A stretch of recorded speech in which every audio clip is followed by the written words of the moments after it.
Hey, good morning, everyone. Sorry for being 4 minutes late. We never seem to be able to get things together. We always get busy doing things. And all of a sudden we realize, oh, we're supposed to be online in 1 minute. Oops. Apparently it's our affiliate anniversary with Twitch. Oh, is it? Okay. A lot of people are saying so. Very cool. Twitch didn't tell us this. Yeah, we didn't get told. Cool. Was it the first day we streamed on Twitch a year ago? And it's the first day we got monetized, so it's like a week or two in when we had all the minimum required hours and stuff. Wow. Very cool. That is very cool. That is very cool. So, all right. Well, that's really, really good. Thank you. Thank you. Hopefully this is the only anniversary you forget about. Laughed out loud. Well, that's true. And February 1st or January 31st of this year will be our 2-year anniversary of opening the channel and posting our first video. So yeah, 2 years in, and we're running 123,000 subscribers and 2,610 followers on Twitch. Still building the Twitch market, because that, like you say, it's only been a year on Twitch. Yeah. We streamed for a little while longer on YouTube, but Are we doing the Village Showcase today? Yeah, Robert? I guess we should. Sorry guys, I've been really really swamped with that, so we will do the showcase. It's only halfway through the month. Yep. It's only half. You're only, about 2-3 streams negligent. Yeah, it's only. Yep. I'm here to reclaim my throne, build the showcase, Megalith says. All right. Okay, good. We better forget this anniversary than the one with Mama, Doc, because that would put you in the doghouse. Okay. We can forget this anniversary, but not the real important one on July 18th. Yeah. So. And Uniquisher Dev, interesting name. Gives a shout out there. That's cool. Oh, I had an injury yesterday again. I think I'm just gonna stop doing things other than streaming. I think I'll just stream 24 hours a day because I keep hurting myself. Anyway, I was drilling one of those larger holes so I could put in a light can for an outdoor light. So I was drilling from the inside wall out, and the drill caught and twisted my wrist. So it's pretty swollen and pretty sore. Anyway, it's not too stiff that I can't use the mouse, so that's a good thing. So Ergo Brait. Okay. Igor. Okay, we'll just call you Igor. I've been using your advice since I started playing Satisfactory, and it really helped. Thanks. Well, thank you. Appreciate that. All right. Adrastea says happy affiliate anniversary. So we've got our a few main folks in here. That's cool. That is cool. And it shows that we have 8 folks on YouTube, and we have 12 folks on Twitch, and okay, I won't try to pronounce that. Pat Issy says hi. My wrench turned yellow. Okay. Her little icon. Oh, And she's now a 9-month. because now you're 9-month subscriber. Yes. Just Pat is fine. Well, thank you, Pat, for joining. Where are you hailing from? What language is that I'm seeing to the left of your English rendition of your name? I'd like to know that, because if it's Mandarin, okay, Mandarin Chinese, okay, Taiwan, okay, Wow. so Lots of from stuff going Taiwan, on it's over there. got to be pretty early in the morning, and it's already tomorrow over there, I believe. Tomorrow compared to where we're at right now. So. Megan Meaty Bacon Man is here too. Says it's actually 11 p.m. at night. Okay, 11 p.m. at night. So it hasn't quite turned till tomorrow. Ni hao. Okay, Pat says. Alrighty. I think ni hao is how you say like hello or something in Chinese. Probably. Mandarin. Probably. So, Adrastea says, I will consider season 2 the result of those 9 months then. I'm not quite. Oh, okay. Gotcha. Gotcha. Okay. This is exactly what happened to you with the drill. Newton's second law. An object in motion doesn't stop unless something else forces it to. Yep. What? Objects in motion tend to stay in motion. That's they're worked on. So. Now means hi. Good. You're correct. Very, Cool. very We're good. glad to have you here. We got Rhino Smokes Cod. Okay. From Germany saying hi. Okay. Very good. Okay. It's 11 p.m. there. And Hunter says hello from Germany also. We tend to get a lot of people from the European Union in that area, and we've had them from Turkey and from all kinds of countries over there, as well as South Africa also. Perfect for a gaming nerd like me. I'm designing factories in a notebook. Okay. I designed my factory by scribbling on Microsoft Paint. I can imagine what your Microsoft Paint factory designs look like. Oh, that would be so funny to see that. That would be so funny to see. All right. Okay. Well, Mark. Robert, are you not going to join me because of the obscene colors? I will join you when I'm done with this building showcase. Okay. Very good. Very good.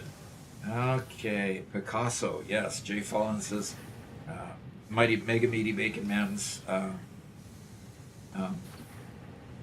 designs would look like Picasso. Yeah. I like it. Good job. Good job. Good job. Okay, well, let's go to the game and let's get started. I'm kind of backed in against the wall right now, so I got to figure out which way is out. Yeah.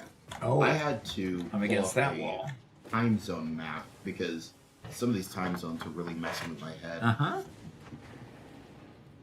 Yeah, so it's middle of the afternoon in Europe, 4 o'clock at Frankfurt, Germany. Okay. Oh, interesting. Most of Europe shares the same time zone, even though Europe spreads across like 3. Yeah, they kind of Interesting. curved it around themselves. It makes sense. Yeah. It makes a lot of sense. Yeah. European unity.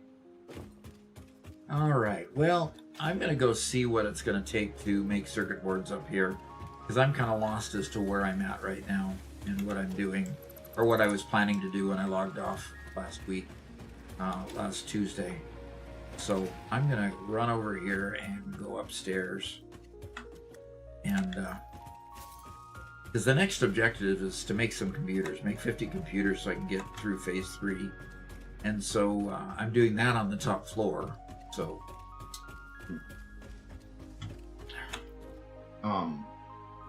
Pat says notebook and a pen never fails me. okay. It's fun to design stuff. I'm doing a 5-story factory for supercomputers. Uh-huh. Oof. Which I think might be overkill, but it's always nice to play it safe. Nice.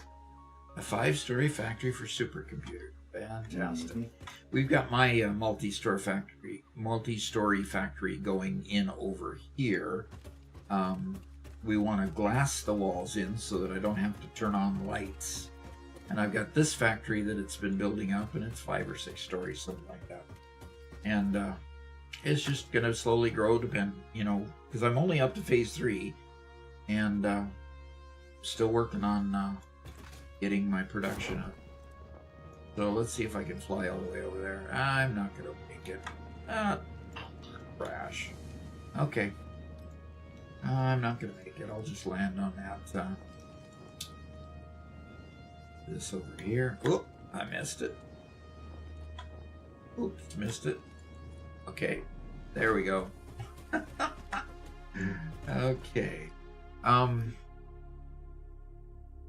My silicon production is out here, and I need silica to make glass walls. Robert, do you want to build on the building, or do you want me to work on production? You do whatever you want. I'll be joining you when I can. So. Okay. I've got a big hole in the floor here. Rhino Smoke Hod says hello from Germany. Hunter says hello from Germany as well. All right. Beth Shot says hello. So from how many Japan. Germans do we have on here today? Probably a lot. Usually is a lot. Yeah. By the way, Germany, as far as viewership, as far as YouTube is concerned, Germany is the second largest viewer of our videos. So it doesn't surprise me that we have a lot of folks from Germany.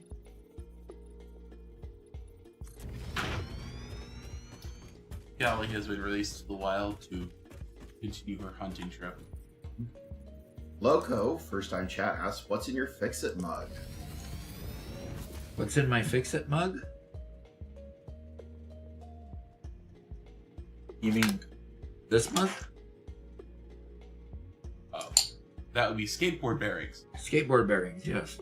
That's exactly it right now. They work really well on some 3D printed items like this beauty. It's a spinner. Whoops, it's a spinner that doesn't work. How about this beauty? Done with clear plastic or milky white plastic. It's pretty neat. This one, I've got to replace the bearing, and it just doesn't go. It got a little bit of CA glue in it. Yeah, and then I've got this one that has weights in the side, so just don't let this one flip out of your hands and hit you. That one will hurt. So, yeah. So I like making little hand toys like that. So, all right. So I've got a floor here that I can build on, and So Pat has a question. I have a question on factory design though. I'm Okay. certainly not building a mega factory, but it turns out that modular factories I build are getting bigger and bigger. Yeah. Is that normal? It or the is. quote unquote modular factories are usually smaller? The modular factories, depending on what resources you have around those modular factories just make sense at times to just let them grow and build multiple products rather than singular product. So it's a matter of, if you want to keep your supply chain short, you build, around your modular factories and let them continue to grow. You just do it as a matter of convenience. So, yeah, I would say yes. It's definitely a situation where letting them grow would be fairly normal. Okay. I'm going to travel right up this. Okay, there we got there. Because I know if I want to make circuit boards, I only need 2 products. I need the copper sheet and plastic. Now, plastic I have right here. So the plastic here, I'm going to go ahead. I just brought it all the way over here. There's no reason to. Why is my rubber not producing? Robert, did you mess up my rubber plant again? You might need to go check it. It should be producing, but I never overflowed the packaged fuel to a sink, so it's entirely possible that that's completely backed up. Okay. I will go check it. So the plastic is coming on the lower conveyor here. It comes all the way from over there. So I'm going to just put a splitter on it and divert half the plastic up to this level, and I'm going to build out the circuit board and computer factory on this level here. So let me go ahead and go out here and see what I need to do. You know, I never used the parachute until just recently. I'm loving the parachute more and more. The more I use it. That's crazy. Why didn't I start using it before now? Oh, One Metal Fist got a watch streak. Currently on a 10-stream streak. Fantastic. Nice. Marcus Ringer says, yes, from Germany here as well. And, wow. We've got a lot of activity in Twitch today. Yeah. Yeah, that's... Jay Fallen says, I've got German ancestry, and started learning German, but I'm Canadian. Yep. I have German ancestry also. My miller, my grandmother was a miller, and goes through Alfred Frank Miller, and whose father, John Miller, and mother, Mary Miller.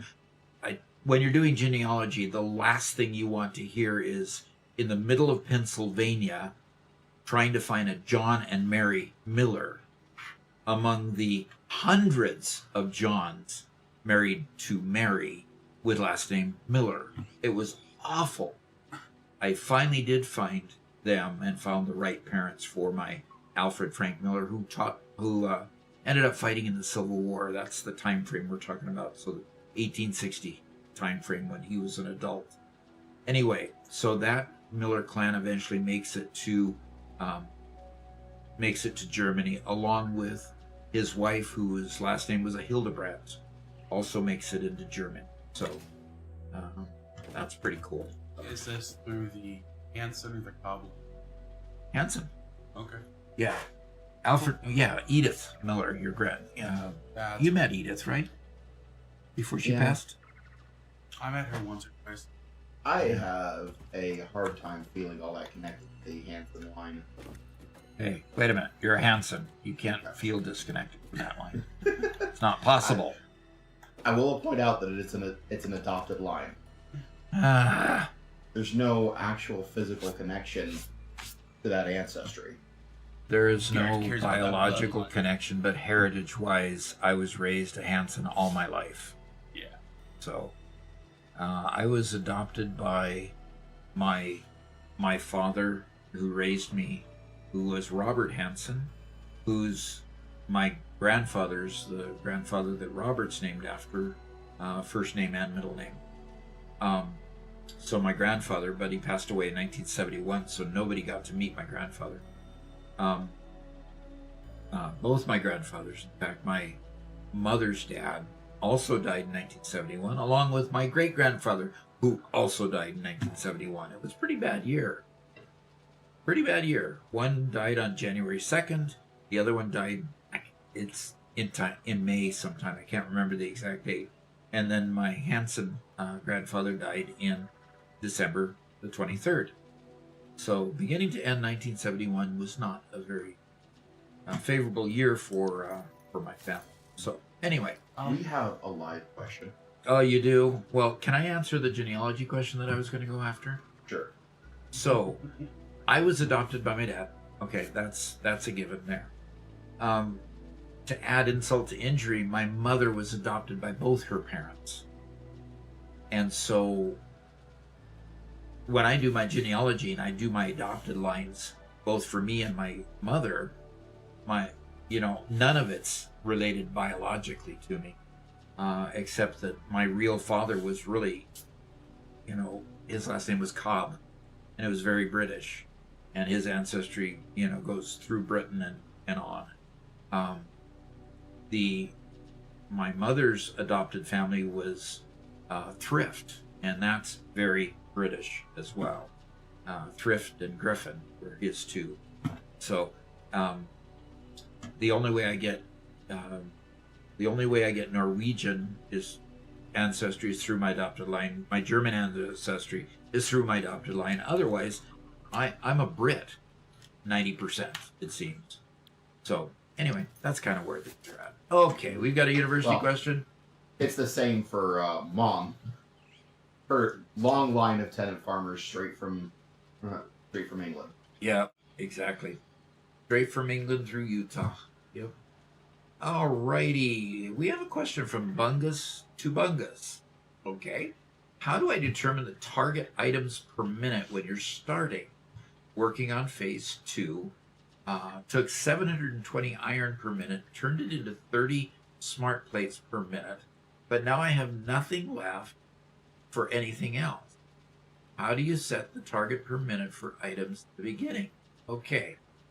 You go find another mine and you do the same thing, because what's happened is you've turned your iron into plates and into rods, and then turn the rods possibly into screws, turn the plates into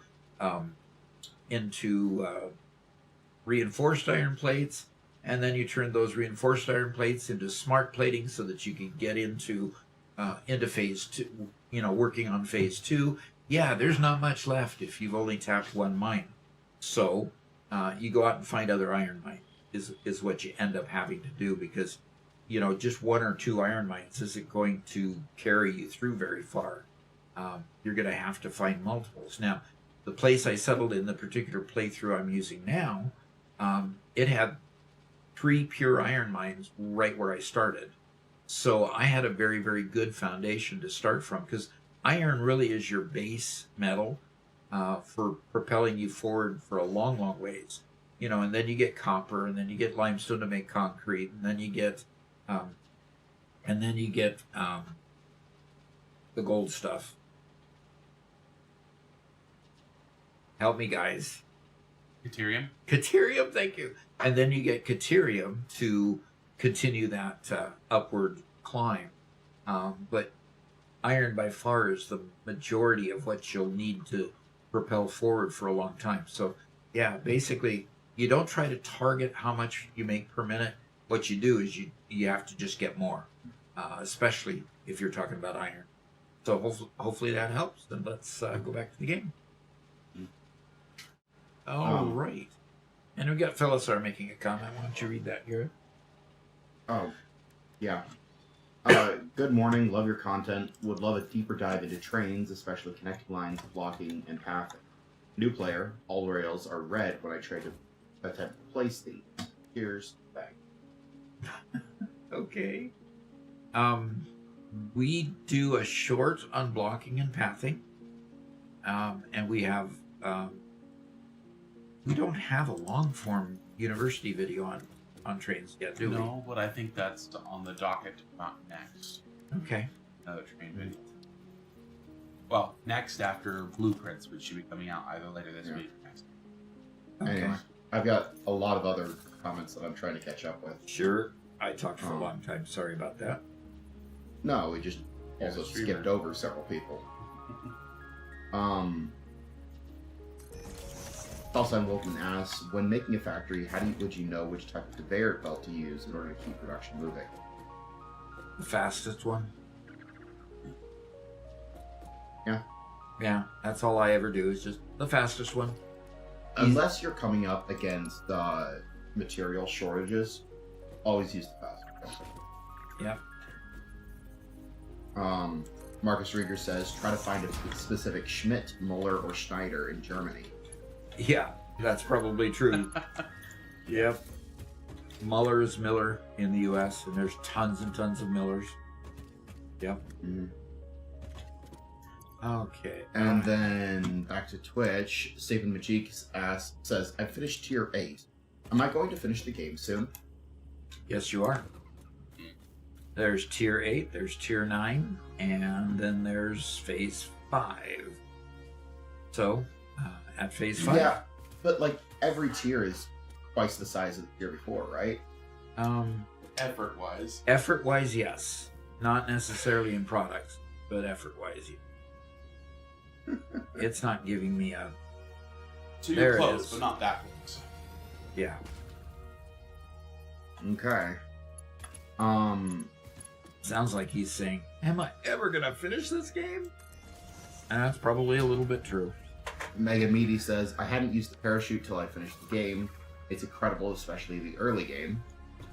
Yeah. And Adrastea says, I cannot play without the parachute. The game severely triggers my fear of death. Yeah. Okay. One Metal Fist says, finally Twitch fixed itself and I can keep my streak going with you guys again.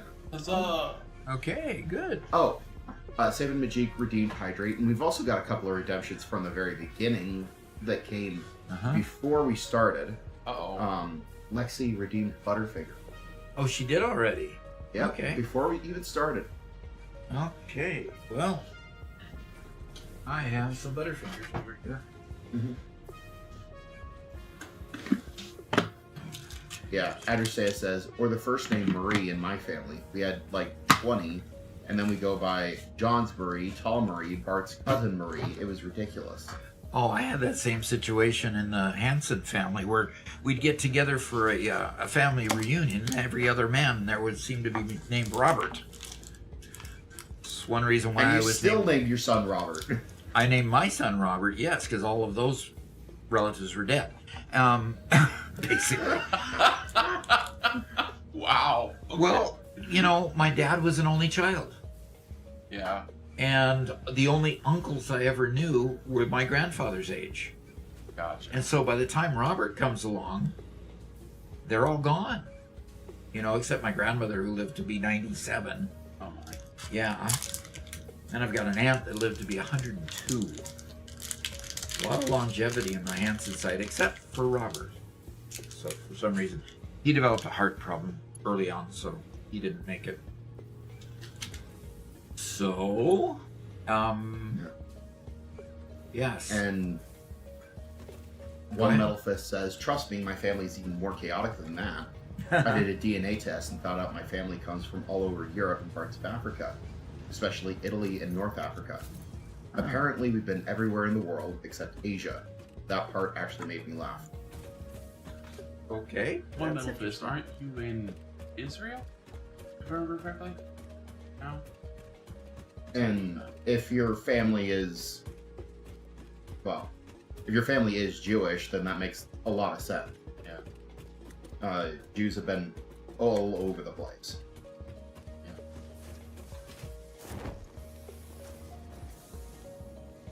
And unfortunately, I don't think any of us have taken a DNA test. I know, of course, you know, the English people, they have plenty of plenty of French and Germanic in there, and plenty of the North Isles as well. We know that we've got ancestors directly from Wales and Scotland. And France, of course. And France. I don't know that we've traced any back to England or Yes. Ireland. England, yes, definitely. England, yes, but Ireland, no. I don't know if that.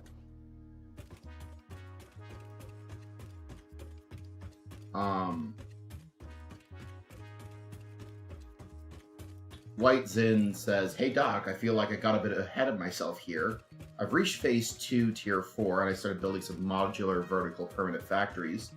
But I feel like I should wait more before building permanent factories. What do you feel like would be the best game stage to start making permafactories?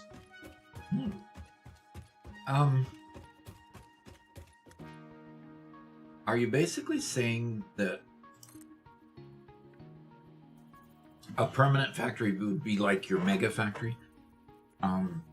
Because I tend to leave all my factories in place unless I absolutely have to destroy something to build it bigger. Like I've got a pure iron mine that I set a Mark I miner on to begin with, and then I hemmed it all around with other equipment and I can't expand it anymore.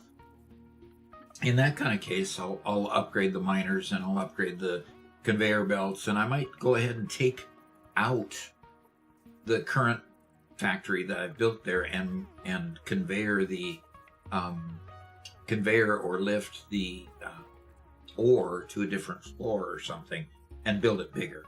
But I've never ever just abandoned a factory or called any factory temporary. So you're asking a question that's kind of out of my wheelhouse in the respect that I leave all production that I've made. If it's working, I just leave it there. I find ways to truck the good stuff somewhere else if I'm building another factory somewhere else, like a Megafactory or another modular factory. I just keep on going forward. I really hate destroying things, especially if they're still working, and I can modify it. Okay. Huh. Interesting. Saban Majik says, I finished tier 8. Am I going to finish the game soon? I think he reposted that because he didn't hear before. Doc said yes. But at the same time, effort-wise, you're quite a ways away. Yeah. But he then follows up with, I craft most of the items by hand now. Automating everything has become a nightmare. Oh. And but once you automate it, you never have to craft it by hand. So you kind of caught in a conundrum there. Yeah. That final space elevator phase, you're going to have to automate that. Those things are not handcrafted. Yep. I mean, you can handcraft all the way up to the final step, but gosh, that's gonna be a nightmare to handcraft. But then again, building the factories can be very difficult too. As long as you're having fun. I'm not quite sure what Sapan Majik is saying sorry about. Oh, it just he reposted a comment because he didn't hear our original answer. Oh, gotcha. That's it. Probably an ad played or something. Yeah, that's fine. Okay. Megalith says, Robert or Garrick make Doc play Minecraft with photon shaders and watch him freak out in 10 minutes. I don't know photon shaders. I just looked them up. They are ultra-realistic shaders.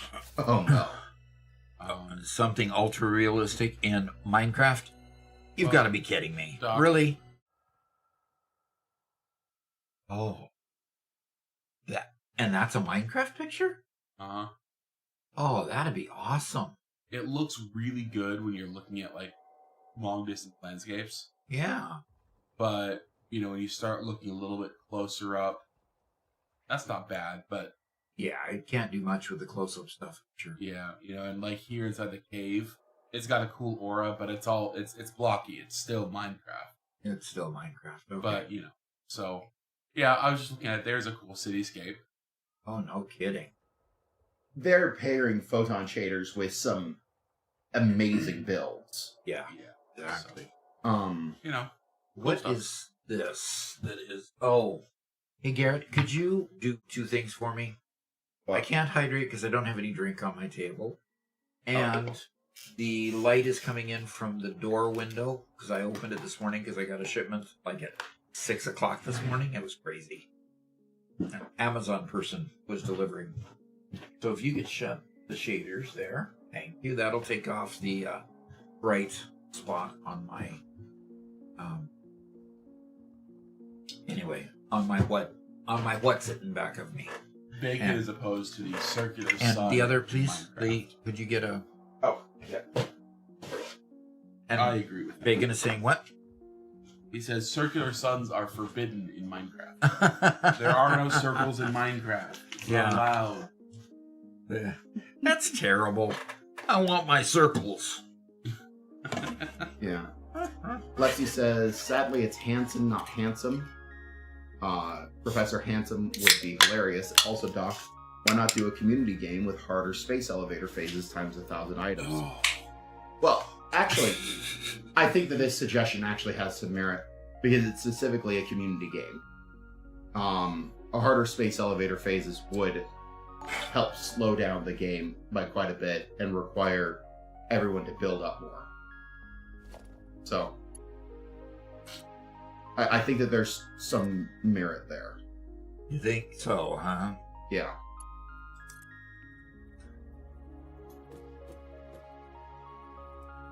That's crazy. Megan Meady says, my Nan is 105. Wow. Yeah. She said to me recently she missed her 21st birthday due to the war and Ah. her 100th due to COVID. Oh, But we dear. have celebrated her 100th. She just doesn't remember. Gravy for the brain. Just subscribed with Prime. And thank you. Appreciate that. Just to remind everybody, everybody who is subscribed to Prime can give away one Prime subscription to anyone that they want to per month. And so whenever I see a Prime subscriber there, I really appreciate it because you had all kinds of streamers to choose from. And you chose to give it this direction. So I appreciate that very much. So thank you, Gravy for the Brain. I appreciate that. Okay. Where is my redemption? Okay, what did she redeem? I think Lexi redeemed a scan a hard I drive. don't have any hard drives to scan, I don't think. Sapin redeemed hydrate, which you're doing now. Yeah. Yeah. Oh, I've got 2 hard drives.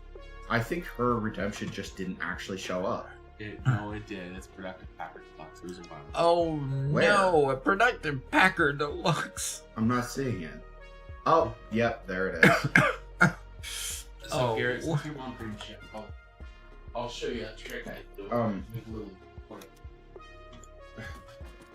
I'm not being able to hardly hear you.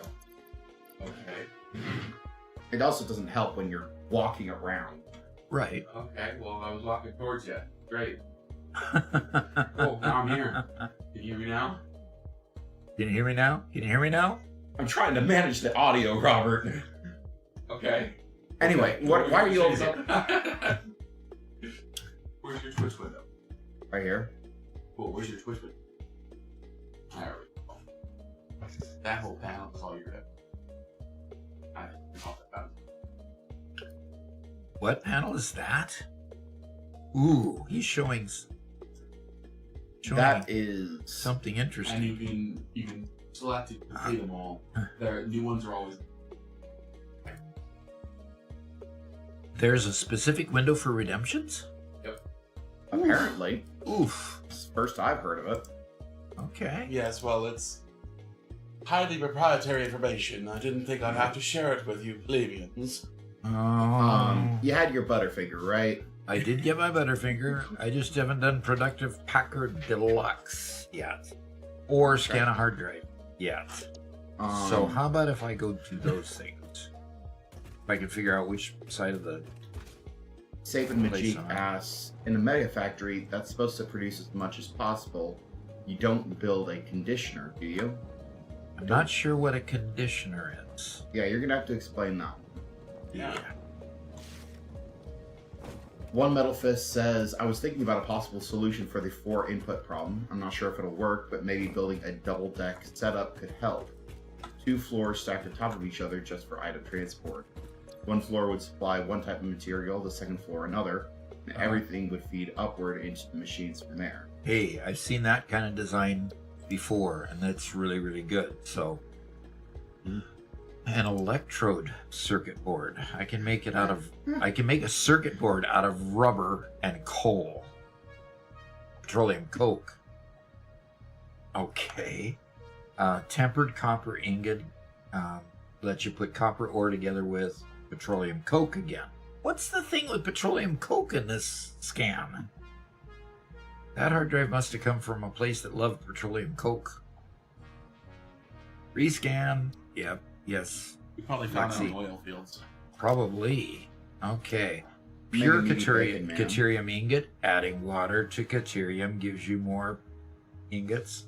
12 per minute versus 15 per minute. Get less yield using less caterium. What- Or using steel instead of plastic. You're getting 6 ingots per caterium ore versus 5 agates per deuterium farm. Right. Do pure. Pure is always good. Anything plus water is perfect. Is great. So just take this one? Yep, 100% every time. Okay. Yeah. So while it has less input and less output, it's more efficient with its material. Well, let's go scan one of those 2 hard drives. That meets 1 redemption. Let's run over here and go to my office and see if I can pass the next productive packer. So if I start the game, I got over 1,000 there. I'm on level 5. Whoa. By the way, just to give you an idea, I did put a short out on what did we call it? We had the lag that came with using the mouse. Yeah. And it was so laggy, and Robert thought maybe I was just having diminished capacity issues, age and everything. How dare he think that? But he thought maybe I was just having trouble, with my, motor functions. And then he came over and he played it. He says, "Oh my gosh, how in the world have you even been able to play?" So when we Googled it, we finally found a solution, and before, I wasn't even able to pass level 2. It was that bad. And so I've been getting better each time. So that's pretty cool. All right, let's see. But yeah, it was a major mouse lag issue. Oh, God. I missed it. That was silly.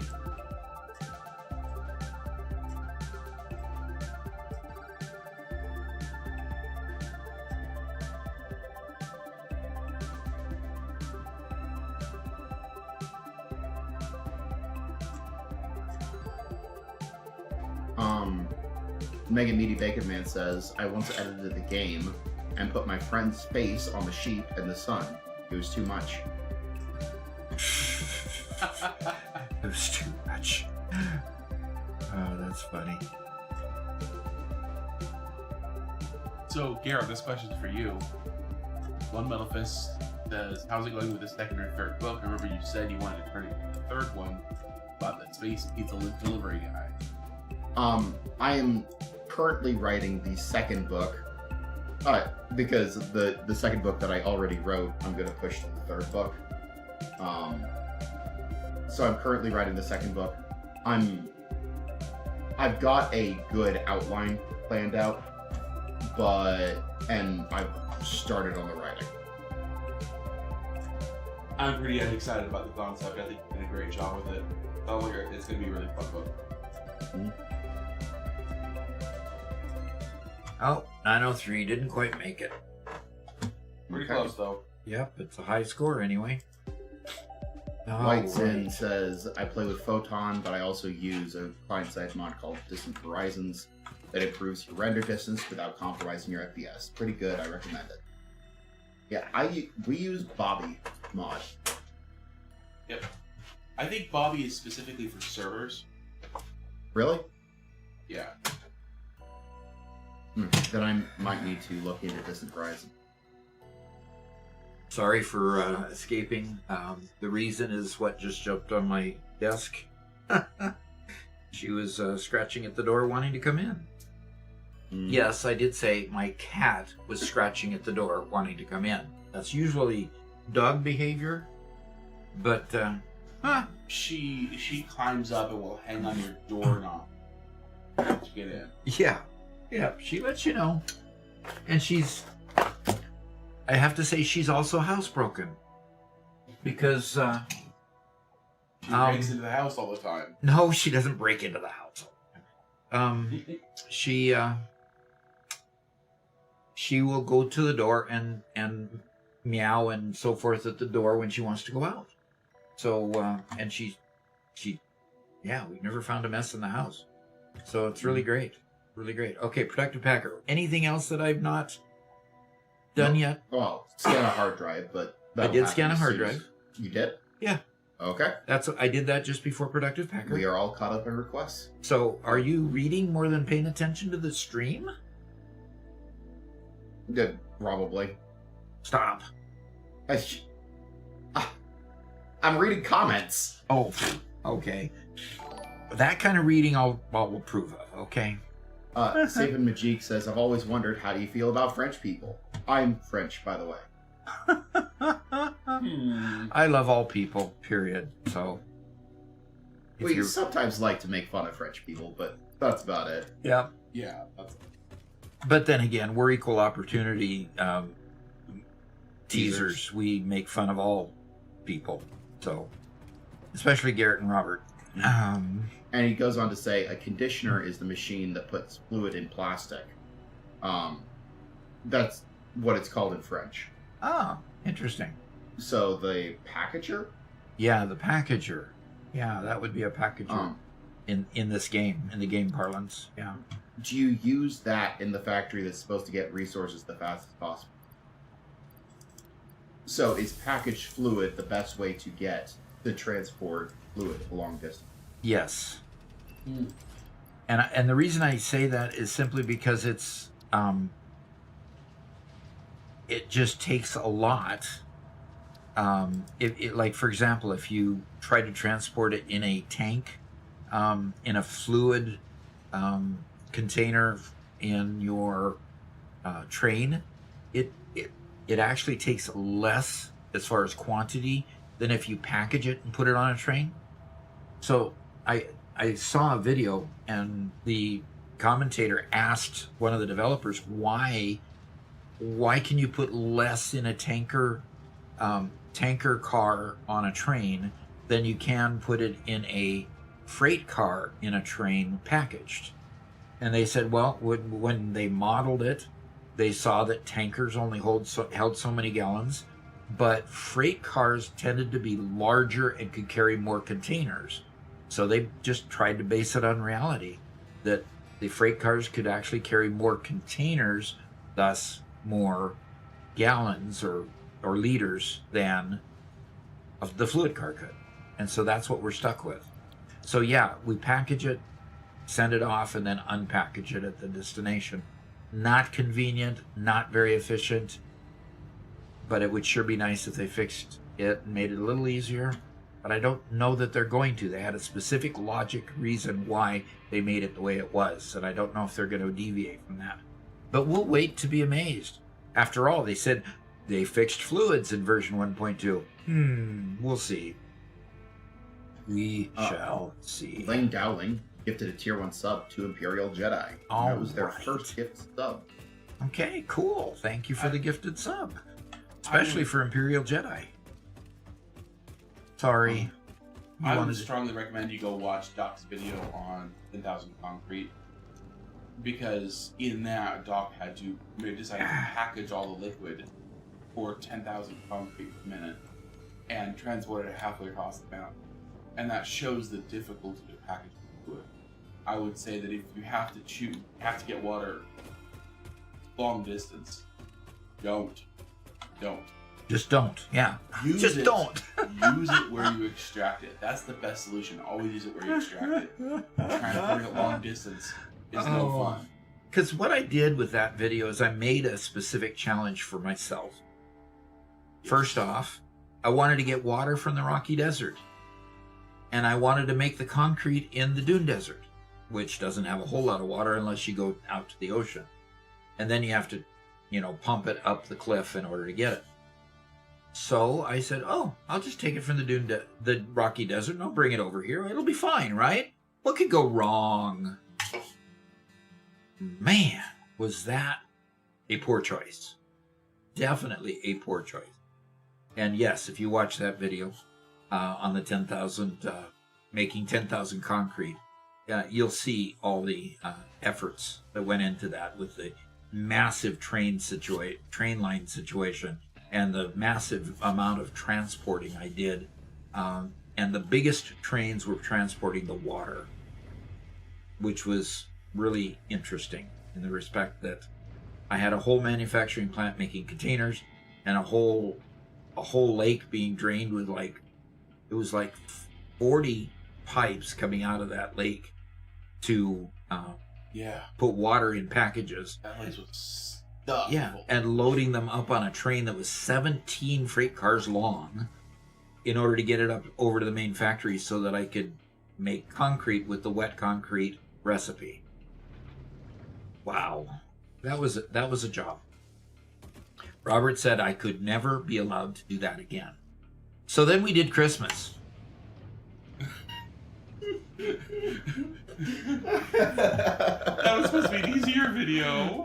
Supposed to be, yep. Didn't turn out that way. Nope. Oh, it pained me to see Dad taking down some of that factory. Even though it had to be done to make the world function. Yeah. Because there were so many constructors, there were so many assemblers, there were so many mines bringing product, and so many conveyors and everything. I mean, you'd fly through the area on your hover pack, and it wouldn't draw the items until you almost got right to it. In fact, you could be right in the midst of them, and it still hadn't drawn the conveyors or the buildings or the machines until you stayed there for a little while. It was pretty bad. It really was pretty bad. More than once I launched myself into a building that I couldn't see, and I just smacked and stopped moving. And just jittered there for a little bit. Yeah, until it's like, oh, there's a building here. Robert, there's a death crate around here somewhere. Did you die somewhere? Lose your goods? No? Why would there be a death crate? You should go looking. Did we have somebody enter my world that was unauthorized? Who Just didn't to die have... and leave a death crate? And leave a death crate? That doesn't make sense. The reason why it doesn't make sense is that all of us play with keep inventory on. So we won't generate death crates. But there's one somewhere. Okay, anyway, I'll go investigate that later. Robert, you can go investigate that one either, if you want to. Belisar says, the train's short was great. I'm looking forward to a long-form version. I've got aluminum parts to ship a long way. Trains just make sense. Yeah. Cheers, and thanks again. You betcha. So yeah, maybe we need to make a long-form train video. Yep. I've certainly done enough trains to make a long-form train video, that's for sure. James Hughes Duckworth says, I joined the stream just in time to hear you say I named my child Robert because all those relatives were dead.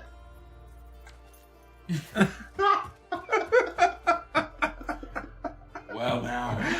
I can imagine if you joined just then how that sounded. We just needed another Robert because all the others died off. Okay, that's not quite the way I meant it. That's funny. That is too funny. Okay. I just hope that I grabbed the right conveyor. Lucky I did Teddy not. Bear asked, where is the best place to build a Megafactory? The best place to build a Megafactory. Well, build it where you've got a lot of open space.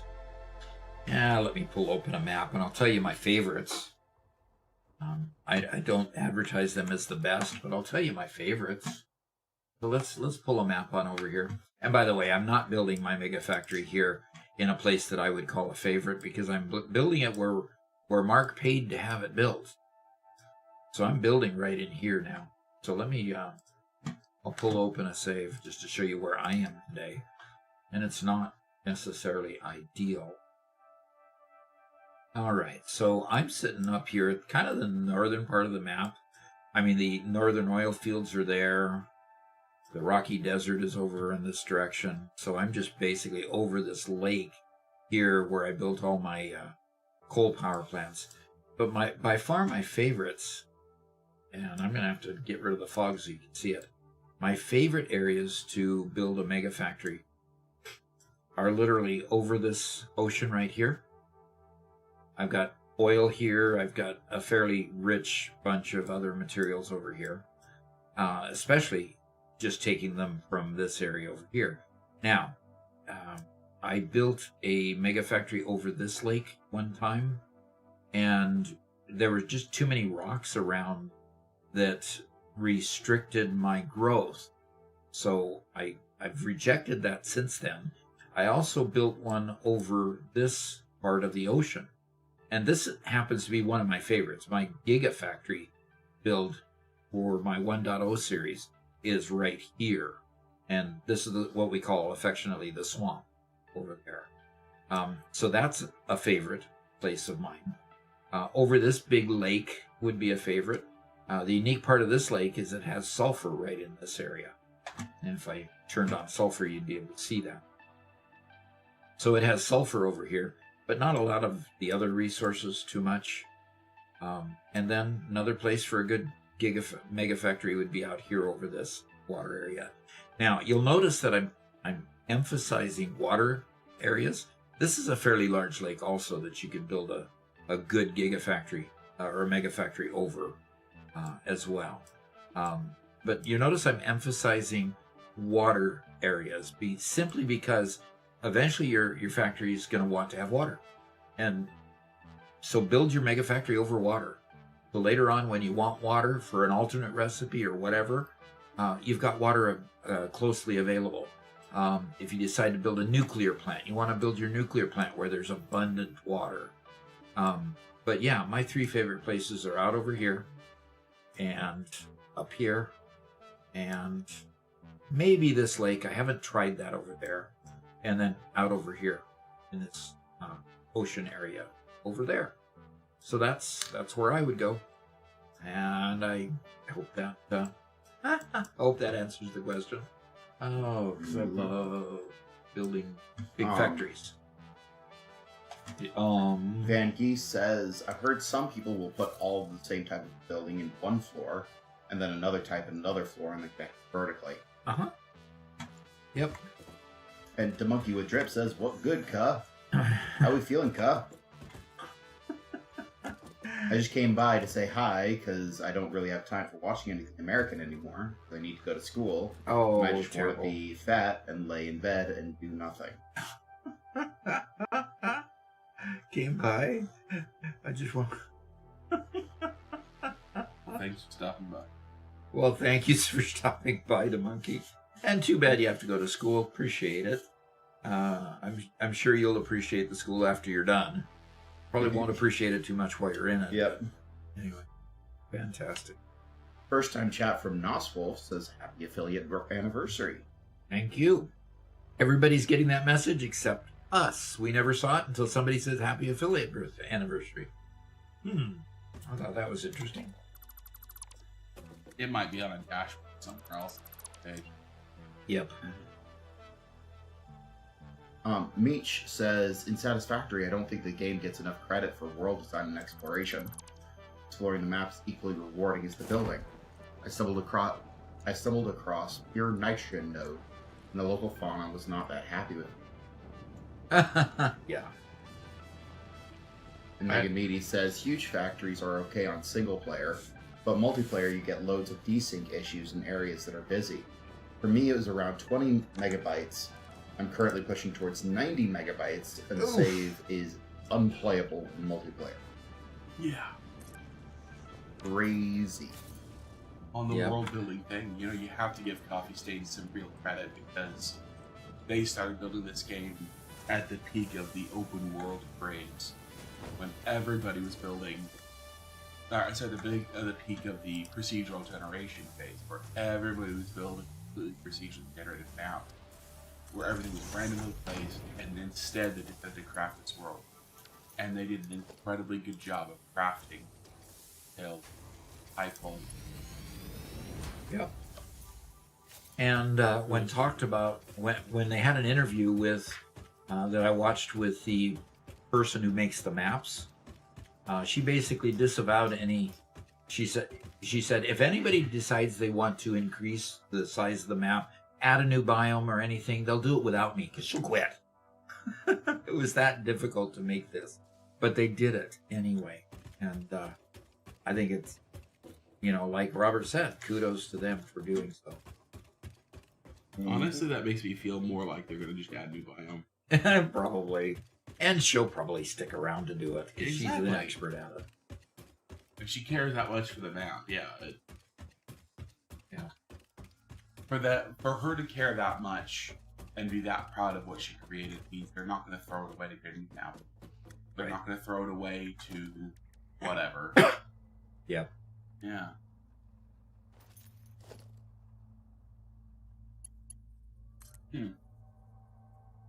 One Metal Fist says you can call your cat a cat burglar if she breaks into your house. Could. Sure. Okay. I want to make circuit boards with this thing. And we need the cover sheet and the plastic. We're getting the plastic. And I'm going to copy that. Paste that. And paste that. Well, I think I finally got caught up on chat. Oh, good for you. Mega Meaty says, give me new biomes. I've converted Paradise Island into a nuclear wasteland, and I need new area to ruin with more factory.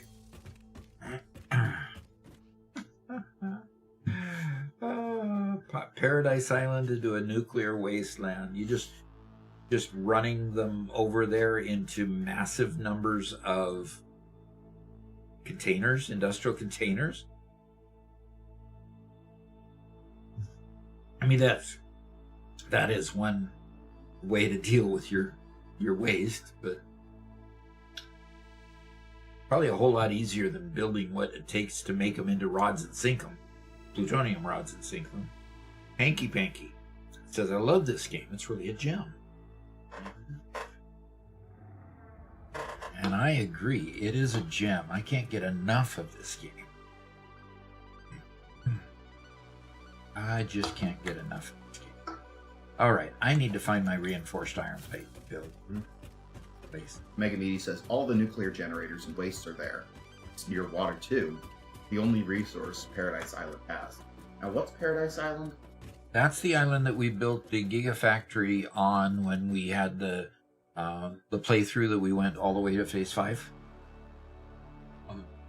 on the member server. It's the far west island that has no resources, no fauna, nothing.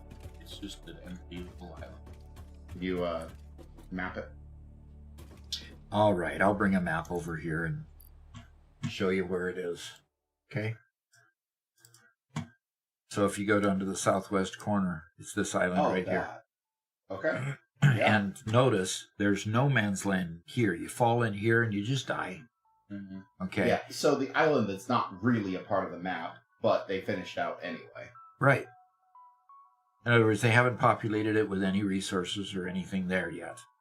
A nice little ocean area here, kind of rocky up front here, but yeah, it's just a deserted island. So, alrighty, put that back. Don't close it. And they call that Paradise Island on most of the maps. So, okay. And I do want to mention our music conversation the other day. Yeah. I actively have Minecraft open to the main menu just so I can listen to the music. Like right now? Yeah, Oh. It's good stuff. great music. I want that soundtrack in my library. Mhm. I have it on my PC. I can send it over to you. Yeah. Okay, please do.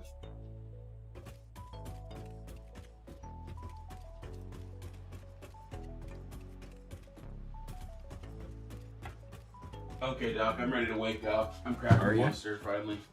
Okay. Finally ready to wake up. Oh, that is such good news, Robert. Fernando Jr. asks, how many hours do you have in this game? Oh, it's approaching 3,000 or so now. Look how slow the depot goes. Oh, I think I'll get there. Oh, I might get there someday. Oh, I might get there. Okay, that's first level, by the way.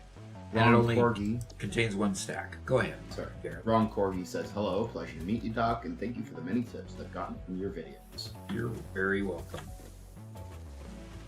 And James Hughes Duckworth says, what do you guys think about the rumor of introducing randomized node?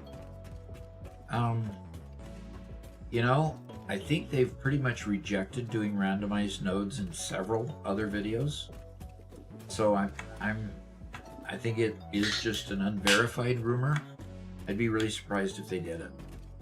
We should make a short about that. If they do, it might be just a weird, get a check mark to do this. Yeah. But if they did do randomized nodes, it'd be pseudo randomized. It would not be fully random. They would definitely, for the balance of the game, gameplay sake, have some restriction. Right? Yes. Just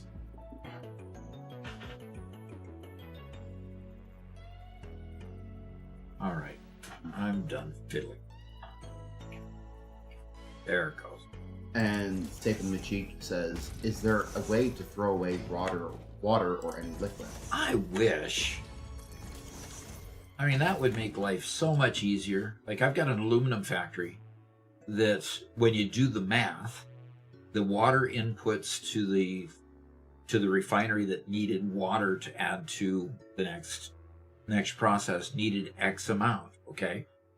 X amount of water. Well, one of the prior processes, its output was a bit of water. So I added that to what I could get out of a pump, and I would come back to it, and it was shut down. Okay, why? Well, okay, so I'll go to the pump, and I'll reduce it by 10 meters cubed per minute. I came back to it. It was shut down. Too much water. I reduced the water extractor another 10 meters cubed per minute. And I came back and it was shut down again. Too much water. The math worked out where I set it originally, but I had to set the water extractor to 30 meters cubed per minute lower than the math told me in order to make it work. It would have been so much easier if I could just put a spout to get rid of the surplus, the excess from the one that was outputting water, and then just tweak the water pump, because the water pump will stop giving water if it's full. But the output side had to give the water out, and it would not expel the water and cause the water pump to stop. It's still just backed up. So frustration, yes. Expressed frustration, definitely. Jay Fallon says, I can see random purities being fun. And then first time chat from Fat Pally says, happy affiliate anniversary. Thank you. Yeah, if the randomization was random purities, and then basically like the iron and the copper node, there were a guaranteed number of iron and guaranteed number of copper, guaranteed number of on the map. However, which one was iron and copper period to be randomized? But things like uranium and SAM can't really be randomized very well. Imagine, like there in the northern forest where Doc started in this round, there's like 4 nodes right all next to each other. Imagine if one of them randomly procced as uranium. The game would be unplayable, right? Pretty much. At least in the early game, it would definitely be unplayable. And therefore you could never get to late game because you locked out of the game. Yep. So There are a lot of locations with plenty of different materials. Yeah, that is true, but And there's only 5 uranium metals. right. What I'm illustrating is if there is some potential for soft walking or potential for you start the game and it's like, okay, well I started the game, now I have to travel all the way across the map because my current location is blocked. It makes for a bad game experience to be fully. I'm kidding. getting To what? be fully Who's gonna random. get Callie? Oh. Hey, girl. That might be difficult. Hi. Mama Doc You wants. need the cat? Yeah. She needs. Had to get to work?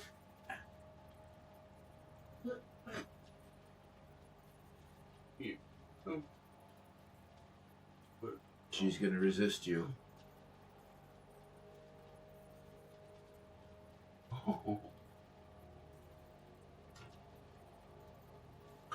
Okay, so what the issue is we found a little critter that doesn't belong inside of our house. That Callie, likes those kind of little critters. And Doc, she's coming your way. That's not. oh dear. Nope. We're causing a catastrophe. A catastrophe. Hey, girl. Here, I got a light. And a Butterfinger. You got the light and the butter and a Butterfinger, huh? Oh, I was saving that for later. It's all melted. You don't need right next to the light.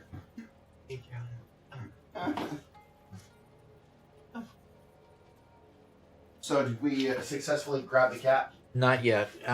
Robert, Garrett, would you just grab me the little bowl of food from over there? Oh, let's not abuse her. Grab that little bowl of food over there. Getting a cat off a perch, it doesn't work.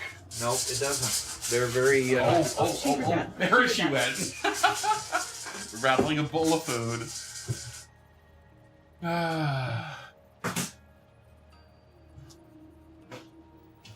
There she came down. Okay. Our catastrophe is over. All right. Now to catch up with chat while we were extracting a cat.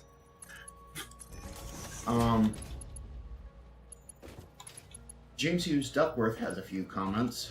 It would be difficult to balance them, perhaps just shuffle the current nodes, especially the purities of the same node. You made a short on fixing the flow issues of water, didn't you, Doc? Yep. Yeah. No matter how hard you try, even those fixes that I illustrated will generally get you through, but I've had other frustrations as well, so. Mm-hmm. And then he says, totally agree that salmon uranium should be locked into set locations so it doesn't cause issues. But yeah, it's what level of randomness do they choose? Or do they make a whole menu where you can determine exactly the kind of randomness that you want? It gets very difficult to decide on those issues. Yeah, it does. But yeah, Freya actually found a little critter of some kind last night. I don't think she caught it. Freya's not much of a hunter, but she certainly chased. Okay. The big thing is that Freya's too big to get into small Yeah, so true. places. True. So the critter was able to run under some things. Neither one of us ever actually managed to get an eye on it, which was sad. But yeah, Okay. Freya was tearing across the porch and across the lawn last night, and we heard the footsteps of some other little critter along with her, but that's about it. Put it this way, where we live in the farmlands and ranch lands of Missouri is critter infested. All kinds. Armadillos, what other things? Mice. Definitely mice and rats. Oh gosh, the armadillos have that armor, and then there's the furry ones that cross the road all the time. There's raccoons here too. And this is cougar area. They go shoot cougars all the time. You know, open cougar hunting all year round here. In fact, they hold contests each year to see who can get the most cougars. And that really helps. Okay. So anyway, yeah, critter. Hey, Critter Nation over here. Yeah.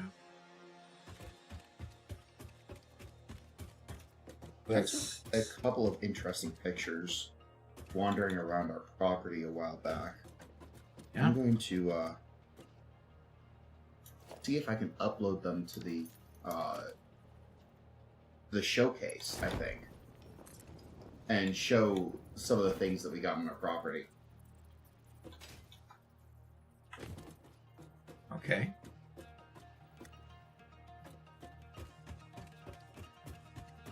Yeah, please do.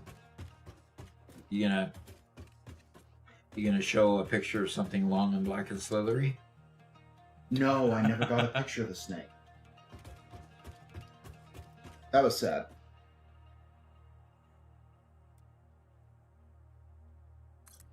Long and black. Yeah, but isn't that a good description? Sure. And believe it or not, it's called a black snake. Wow. Somebody was really creative. Very creative name. I always think it's incredibly funny when somebody comes up with a name and ends up being such an obvious name that, oh, come on, did you really put any thought into that at all? But anyway.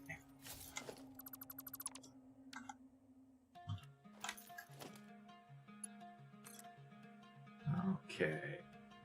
All right. The level that I wanted. And what? Missing industrial beams.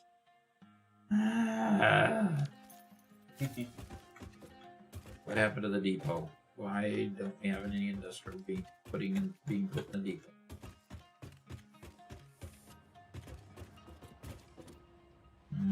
Huh. We got a first-time chat from Deus Masu. Says, where's the ideal place to start coal production and power? Coal production and power. Let me grab some encased industrial beams so that I can keep making conveyors and lifts. Oh, and throw one of these stacks into there so I can start uploading them. Okay. There are several really good places for coal power plants. Let me show you a couple. I'm going to just go ahead and pull the map over Should again. this be a docking person thing? Sure. We can do this. We've probably answered too many of these outside of university. Garrett, do that. Oh, okay. Yeah.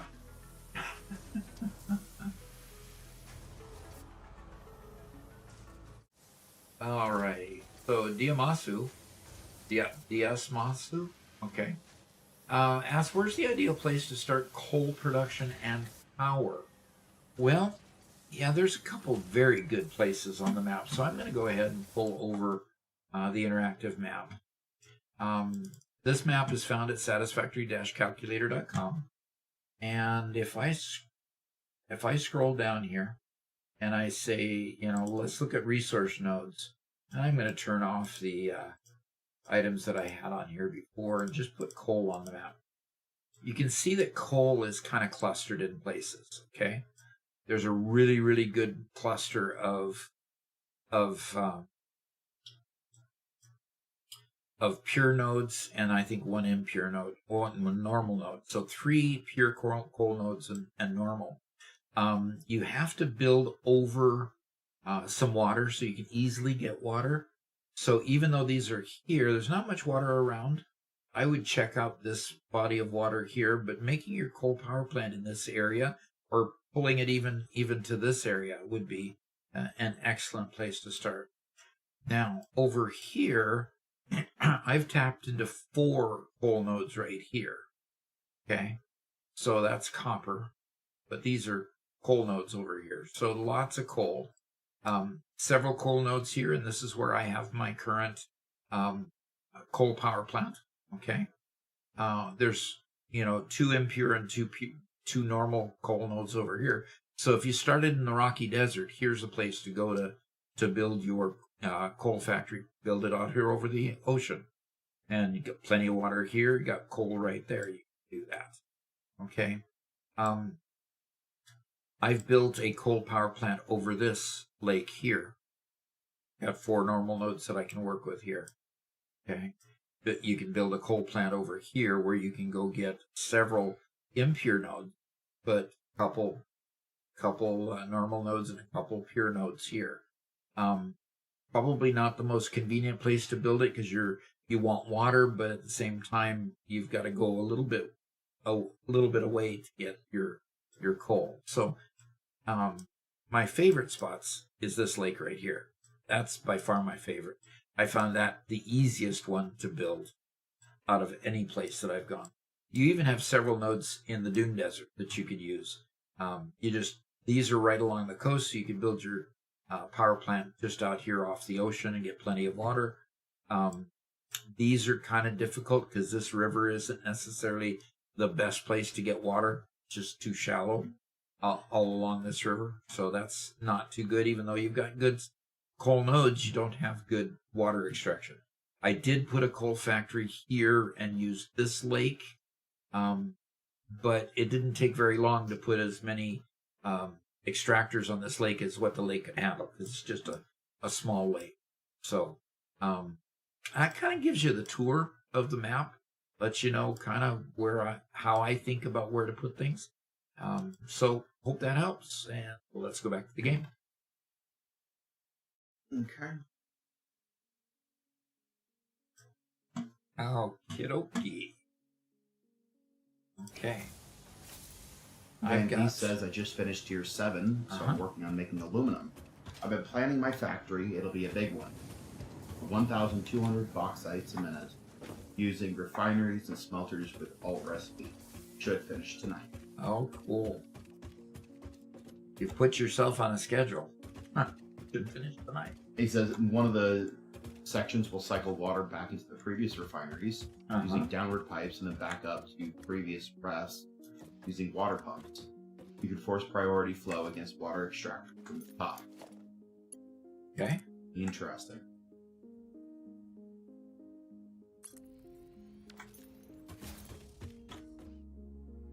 James Hughes says, my little tips for making sure you get the vertical conveyor belt to the correct height is to pop a single segment of belt at the correct height on the floor where you want the vertical belt to go. Oh yeah, so you have something to snap to. Top. Sounds like a great idea.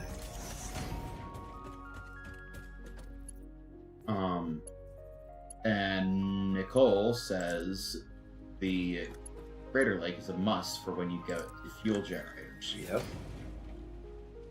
Crater Lake for fuel. So Van Geese then says Southwest Crater Lake for the win. 4 coal nodes right by the lake. Exactly. Just build 32 generators on the water, 6 water extractors, 2,400 megawatts to start with. Pretty cool. And Lane Dowling says whoever made all your animations and stuff did a great job. That's Robert. Thank you very much. Appreciate it. That one on the screen is Garrett right there. That's Garrett. That's me. Yep, that's Garrett's highly talented self right there. Yeah. And Dios Masu's just subscribed at tier 1. Thank you. Appreciate you doing that. I thought we'd seen Deus Matsu before. Or am I thinking of a different name? I don't know. I don't know that I've seen him, but maybe not. Heki says black snakes are called rat snake. And yeah, we're pretty sure that this is a rat snake. There is a small possibility it's a king snake, a black king snake, but it's not likely. We're at the very edge of black king snake territory, but we're right in the middle of black rat snake territory. And we're happy to have more of those guys around since they're very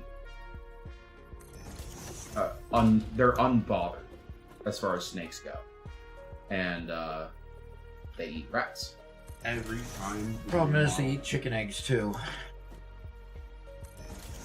So far, we haven't seen any evidence of We're the getting black 6 snakes. eggs a day in the middle of January.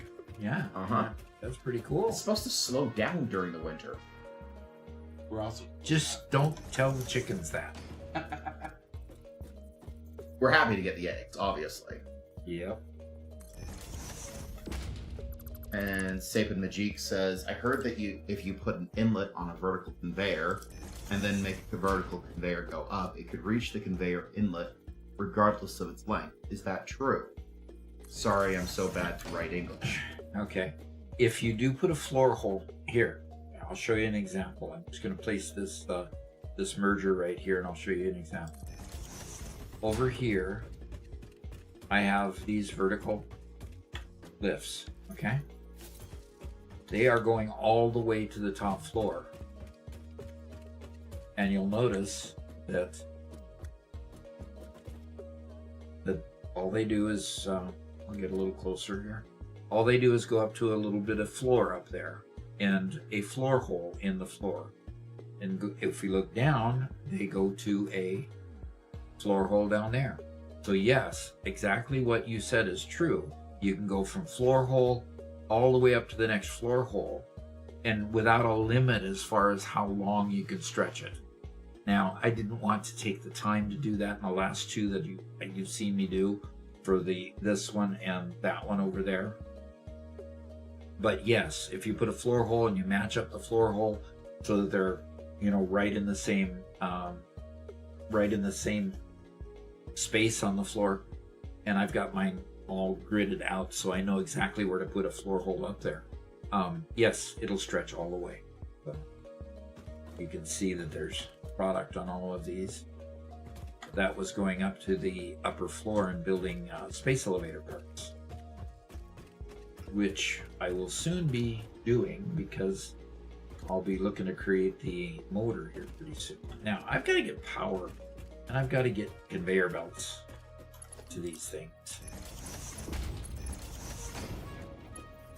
Finley says, I'm playing blind into a run with my friends. How do I make sure I'm prepared for when aluminum is manufacturable? See it as a tier. Well, there's not much of a way to prepare for that. And the reason I say that is because you'll unlock silica, which you need. So it's the first time you really need to go get quartz mines. You'll need, of course, water, and then you'll need to, you need to do a bunch of things. And I found that when you build your first aluminum factory, you're building a lot of other firsts as well, like making silica is the example I gave. So prepare, not much of a way to do that unless you want to go tap your quartz mines and get them into a central location where you plan to build your aluminum when you unlock it. You make the alumina solution. You need to find your bauxite mines, and you could tap those and bring them to your central location, because it's often difficult to get both bauxite and quartz to a central location simply because you don't generally find bauxite and quartz in the same place. Bauxite is pretty rare, and so you have to build your aluminum factory fairly close to that. You might be transporting quartz a ways to get there. So those are the two that you want to be ready for. So you can basically prepare by starting that. There are a number of alt recipes that make the aluminum process simpler. So I'd say look up, the aluminum alt recipes and kind of choose which one you want to use. And if you like them, go ahead and start stockpiling some hard drives until you unlock it. Because you have to wait till you unlock it before the hard drive will have the chance of giving you the alt recipes. So I'd say stockpile some stuff and hold on to it. Okay. Where did I bring power in? Sapin Majik says, oh, okay. Thank you. I got it now. Okay, cool.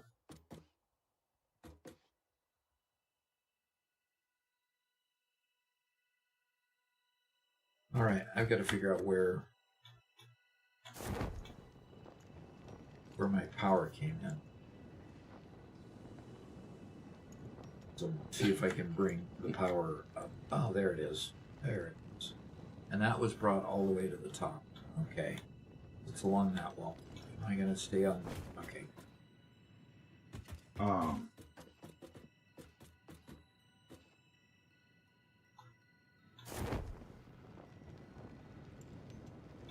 Nicole says, I also enjoy your content, Doc. Very Cool. wholesome. It has inspired me to make gaming videos too. Oh, well, cool. The more the merrier. Nice. I firmly believe that the more people that are doing it, the more interest you'll find in the game. So yeah, go for it. That's cool. Red Soul Gaming says, hi, so I'm playing with a friend, and we want to remake our factory so we don't make Eminem's mom spaghetti jealous. How do we keep our power so we make sure we have enough mats for the build? Okay, I think I'm going to read that one. Where is it? Do we want to try to turn that into a live? What's the final question? What were we talking about? How do we keep power so we make sure we have enough mats for the build? Materials. So we don't make Eminem's mom's spaghetti jealous. Okay. Context. Yes. Mom's spaghetti is just a line from one of Eminem's songs. Just ignore the words Eminem's mom's, just so we don't make too much spaghetti. Don't worry about not making spaghetti. Oh, spaghetti tastes good, and you ought to just consume it regularly. In the game as well. How about that?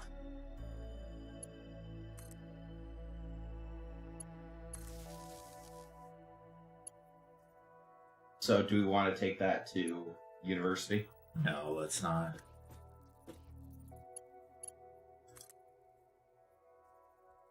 And, you know, I don't want to sound like I'm being flippant or anything, but don't base your factory around, you know, I guess, how do I say this delicately? Don't worry about how much spaghetti you're making, because you can make your factory such that you can accommodate all the spaghetti by, putting a floor in between your two floors just for the logistics, just for moving your conveyors around. So you hide the spaghetti. Spaghetti will happen. It's just inevitable. No matter how well you plan things, you will never get to the point of not having some spaghetti.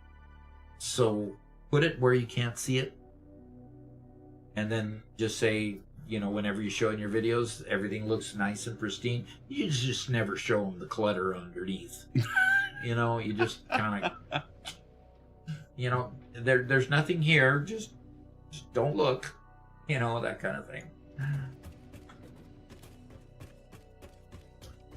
Yeah, but then again, you can make conveyors look real good. Yeah. And gosh, I say I made those conveyors look real good in that last video. Oh, you did, huh? Okay. I did. That's okay. We're talking about the Christmas video. Yeah. The Christmas video, you did an excellent job. It's a don't worry if you have spaghetti, don't feel bad. It is what it is. But if you're the kind of person who really likes making really awesome looking factories and whatever, sure. Cool, go for it, Spend the time, spend the effort. Don't stress.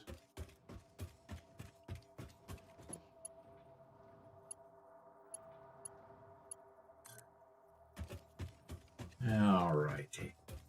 I'm getting it. I'm First gonna time make chat circuit from boards here. Cole says happy affiliate anniversary. Thank you. Huzzah. Glad to have you. That's amazing. We got monetized a year earlier today. Mm-hmm.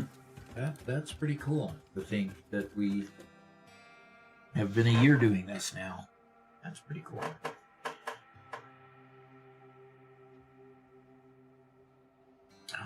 Okay. Okay. Yeah, make a big conveyor bus. Yep. We have a video coming out here pretty soon on blueprinting, and we show you blueprints on building, stacked conveyors, and pre-building the conveyors going through them, and it's pretty decent. Nice.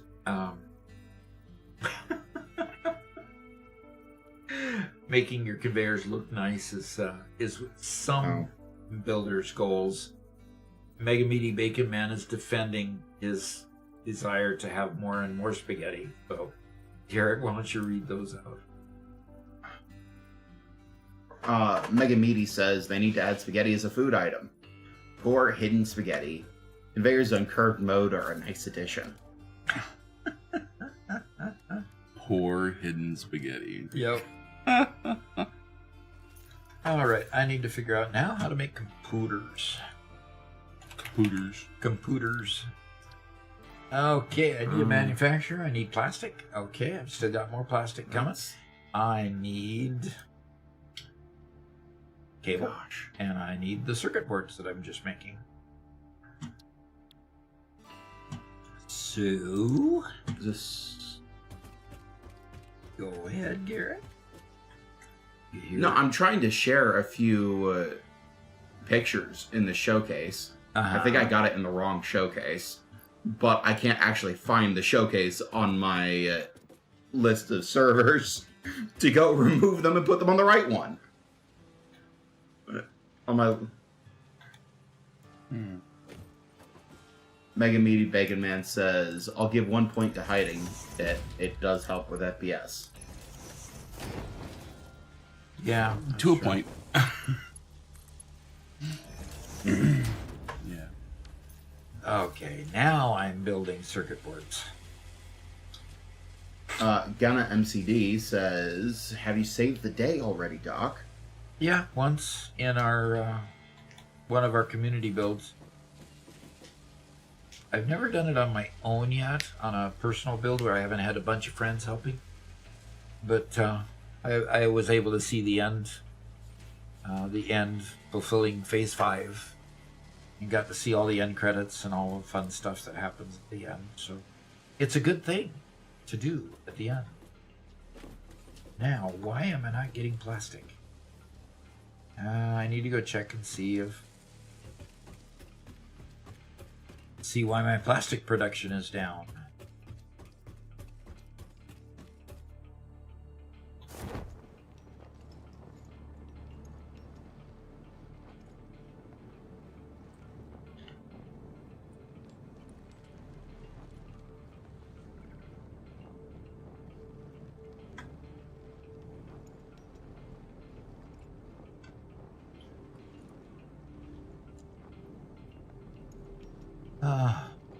I got an innocent little slug sitting there that I've got to go de-slug.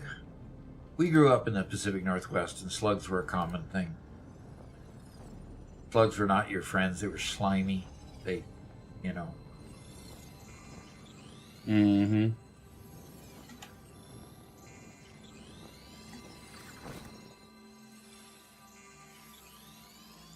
Okay. I think that I finally got it into the right showcase. Okay. There we go. So why are we not creating any? That's going in the packager. Unpackaging it. What? That's packaging it. Going there and going there. So why aren't we creating any?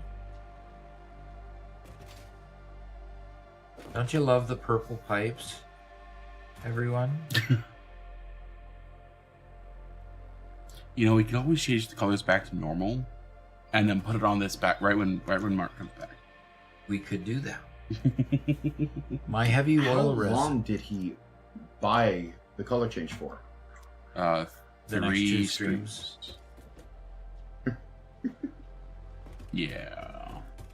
Chinko said, or Megalith says, Garrick, are you trying to figure out the showcase studio?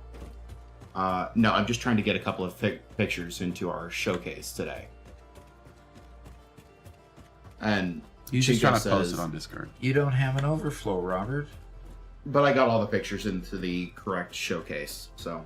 I did say so, Doc. No, you didn't have an overflow on the other one for rubber. You didn't mention the fact that you didn't have an overflow for plastic also. You're right. I spoke it into the world as though it was a universal concept and did not specify Okay. specifically. Chinko says, Megamidi, don't forget about your spicy meatball. You must have that with your spaghetti, or it's simply not spaghetti. Oh, okay. It's just pasta with sauce. Yeah, but it's just pasta with sauce if it's not proper. And one Metal Fist says, I hate spaghetti builds. You never know where everything goes, how much each thing actually costs, or where the resources are getting lost. At some point you just lose track, no idea which machine is short on materials, where the bottleneck is, or how much output you're really getting. Yeah. Don't be so agreeable, Garrett. Somehow Mega Meaty Bacon Man's figured out how to keep track of all that stuff. Which is more to his credit than to the credit of his method. Oh dear. And Mega Meaty Bacon Man, in response to the spicy meatball comment, says, that's why you add nuclear to it. It makes the spaghetti very spicy. Actually true. If you want to understand more about what Mega Meaty Bacon Man is talking about, go to his channel. Mega Meaty Bacon Man is the name of his channel. Go there and, take a look at what he builds. And then you'll understand what we're talking about.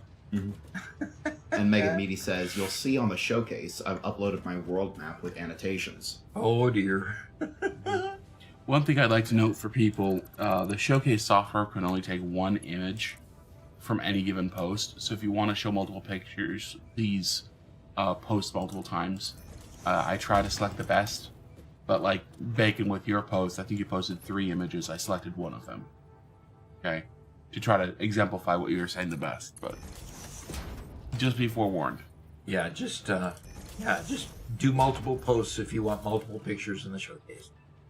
I still might only pick one, for the sake of brevity. After all, he is an editor. Yeah, we only have so much time. If I showed everything, we could spend about 2 hours looking through. But understand, I always get to the end of showing these thinking, oh, come on, isn't there one more? So I always enjoy looking at those. Wholesome talk. Yep.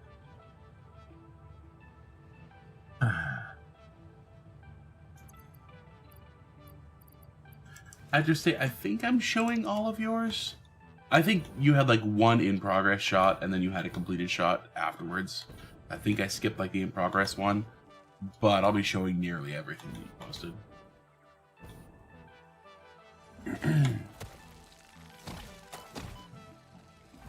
If I'm remembering correctly.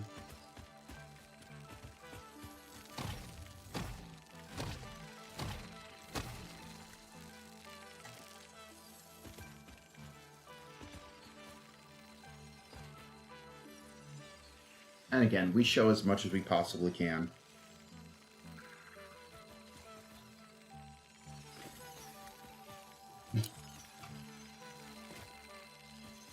See, Adrestea is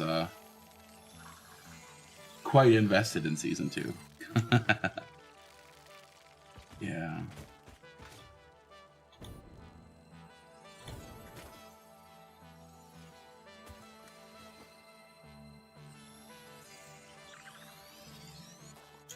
I love collecting power slugs out here. Basically, because there's a lot of them. And one Metal Fist says, but organized spaghetti is still way better than messy spaghetti. I use what I call organized spaghetti. Belts can cross over each other, but they don't actually collide. They're laid out with attention. It's messy but controlled. Yep. Truly messy spaghetti, though. I honestly don't know how people function with that. Oh, okay. And to be totally honest, Mega Meaty Bacon Man, it's really a mixture with the kind of stuff he does. He does a lot of conveyors going all over the place, but there is some semblance of order to it. It's just not orderly as in line, right? So, Although he might get mad at me for saying this. He might consider it heresy or something. But... Adristea says, I have a Season 2 project plan I'm working on in OneNote. There's a lot of planning needed for that. Mega bases will be built. Okay. Cool. Now, we're talking about Season 2 of our community event? Yeah.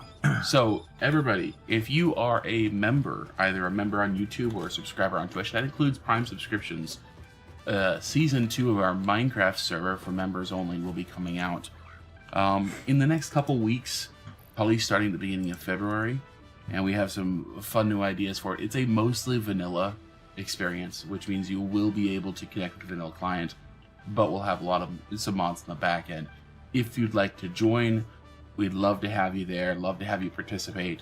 Doc's going to be on there to run through dungeons and have fun special experiences that we will be turning into videos, and it will be going on our second channel, which we're currently building content for and will be launching shortly.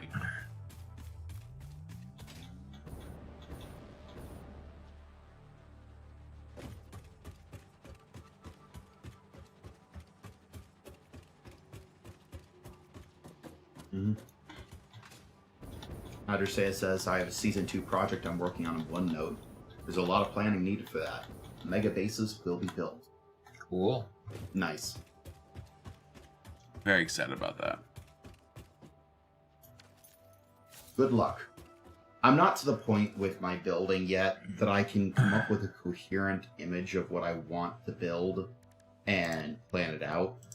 I'm still I still go very much by the seat of my pants. Missing motors. Yep. By now I just need to start putting motors. Motors only stacked to 50 though. That's probably okay, but sometimes I just don't like taking. Adristea says, Doc might need a full 8-hour stream to explore my base when I get done. Ooh, cool. Now we're talking about the, oh gosh, you built the most, this is Adristea, yeah. Built the most beautiful underground space that I've ever seen in Minecraft.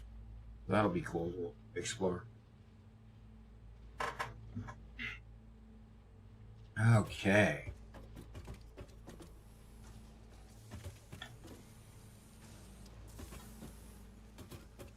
Okay, we do make motors here, yes. And she says, I know I want to build what I want to build thematically. I know what I want the aesthetics to be. So trying to learn a lot on automations and decorating. And digging. There will be digging. And underwater elements. Nice. Cool. As long as you got conduits so that we can actually enjoy the underwater elements. Okay. Not just conduits anymore, Garrett. Oh? Oh. Nautilus. Yes, not a lot. All right. I found the motors. Okay. In one stack or the depot. All right. Now the depot is getting some motors, and I will go build. Can you get a Nautilus inside of a boat? Why? Well, because, like, on our personal server, we've got that lake around which our bases are built. Okay. Uh-huh. And, well, it's too small to have any Nautilus in it, naturally. Oh, you And want I to would- carry a Nautilus over there? that what you're saying? Yeah, carry a Nautilus to the Gotcha. lake. I could put it beneath my happy gas.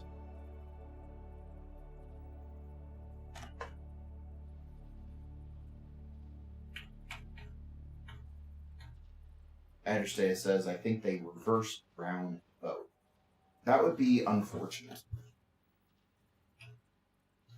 One Metal Fist says, I built my huge factory in the rocky desert right at the starting area.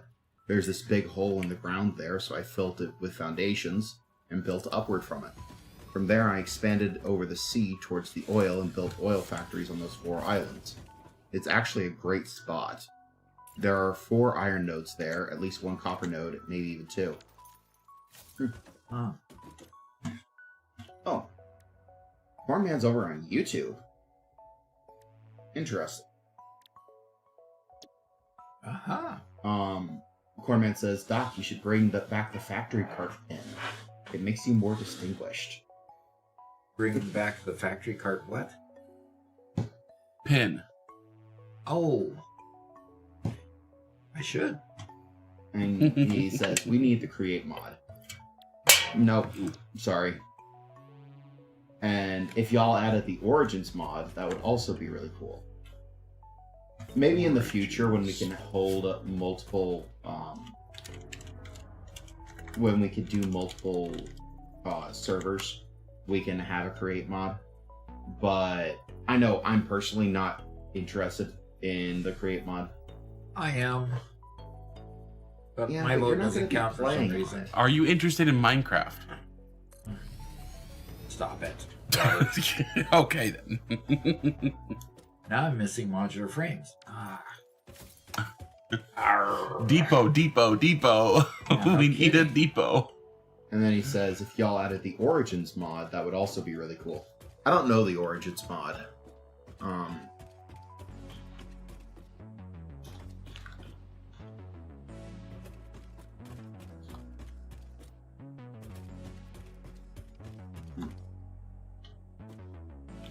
Yeah, there's the frames. Oh. It's, you get to choose a race, basically. And you get some benefits, some limitations.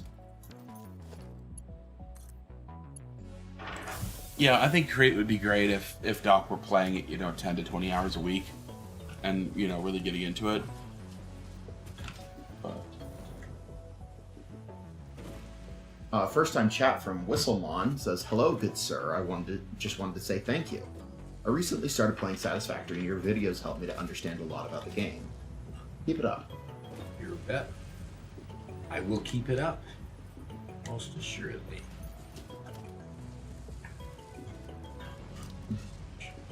And Adrestea says, I think we just need to show Doc what is possible without the mod.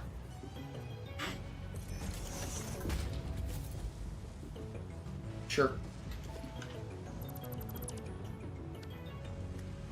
I mean, I mostly agree with you. I'm not a huge fan of mods. I think both could be great. It just comes down to having time to play them. I'm sorry, Doc, but your shape is invalid. My shape is invalid. Gotta lose weight.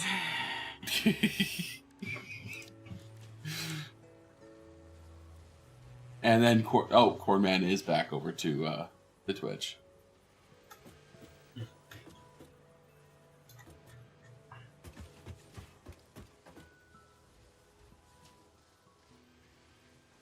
And again asks, when is Doc finishing Portal?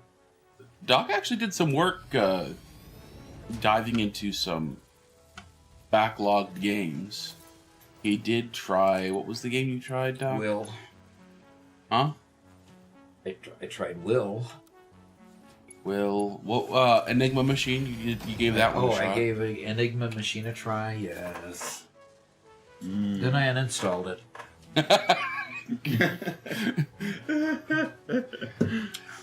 There's Doc's review in one sentence. Yep. In one sentence.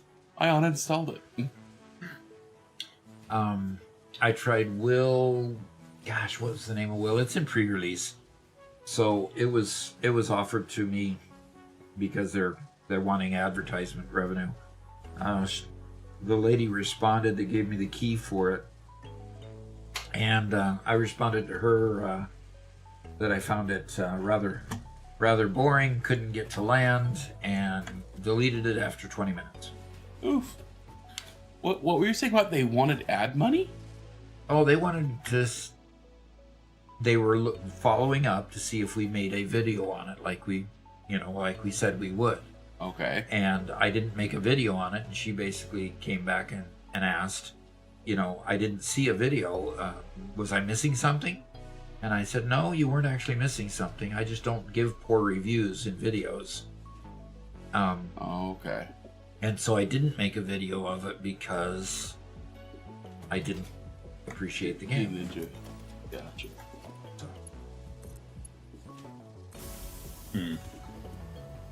So anyway. Nick Fig says, "Hey Doc, my game is crashing. No matter what I try, I'm currently trying to delete fauna, as that's what my crash report is telling me is causing the problems. Have you experienced anything like this?" Deleting fauna? Well, deleting fauna makes it worse, actually. Simply because it then the engine has to work to actually tell the engine that beast isn't there. Whether it be a stinger or whatever. But how big is your save? I mean, we've got people like Mega Meaty Bacon Man that's got, what did you say, 80 megabytes almost in a save file, and it doesn't cause a problem there. How much memory do you have in your PC? Could that be a problem? So, yeah, and in Twitch anyway, the Discord channel is there. There is a channel on Discord where you can actually converse with others, send screenshots of the experience you're having, what the error message is, and they might be able to help you out as well. There's a channel called Fix My Build that you could put information like that in Discord and get some help there. Yeah, and Mega Meaty Bacon Man supporting the idea that, deleting fauna or killing off the fauna actually creates more of a problem because of the way the engine is built. The way the engine puts it down as default. And then it looks for, okay, have you already killed that beast? And then it removes it. So yeah, it compounds the problem if that's the problem you're having. So kind of interesting. Mega Meaty says, "Mods give me too much power. I figured out how to turn the Pioneer upside down yesterday with Infinite Nudge." The Pioneer? Yeah. Oh my gosh. Oh my. Okay. Okay. And And then you Cornman just says, continued working upside down? How did you walk?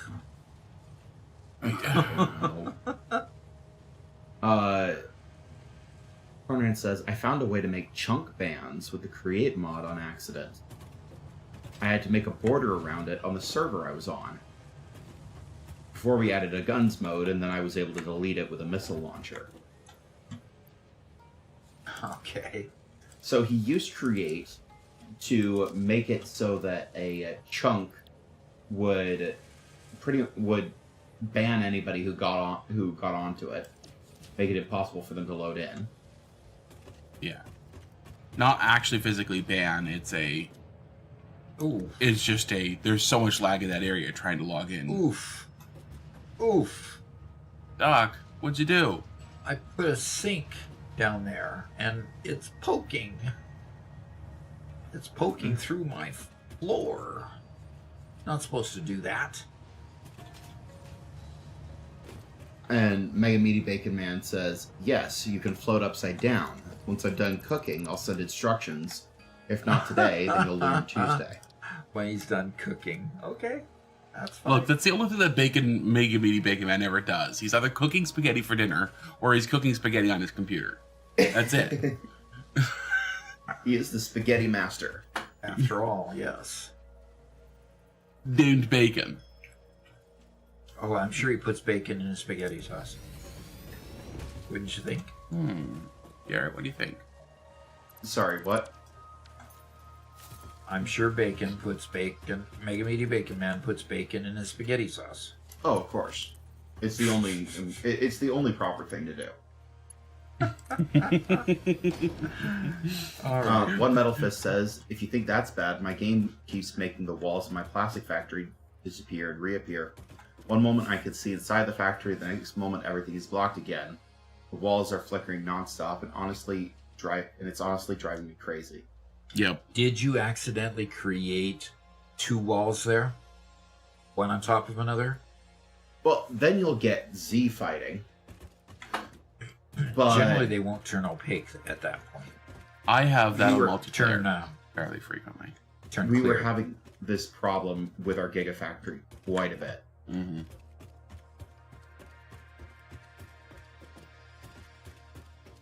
Any really large, expansive wall will have that issue.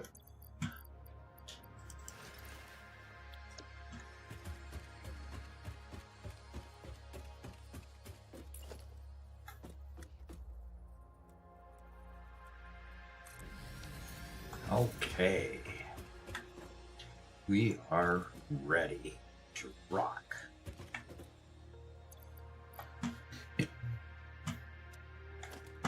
Okay. Give me some splitter. Robert, you need to unlock.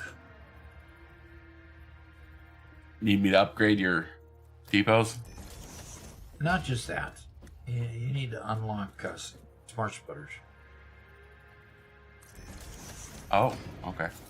I will be on your game in just a few minutes, and I'll do that. Oh, okay. Cornman says the Create mod also has cardboard armor, and when you're wearing a full set and crouch, you turn into a cardboard box. That's really funny.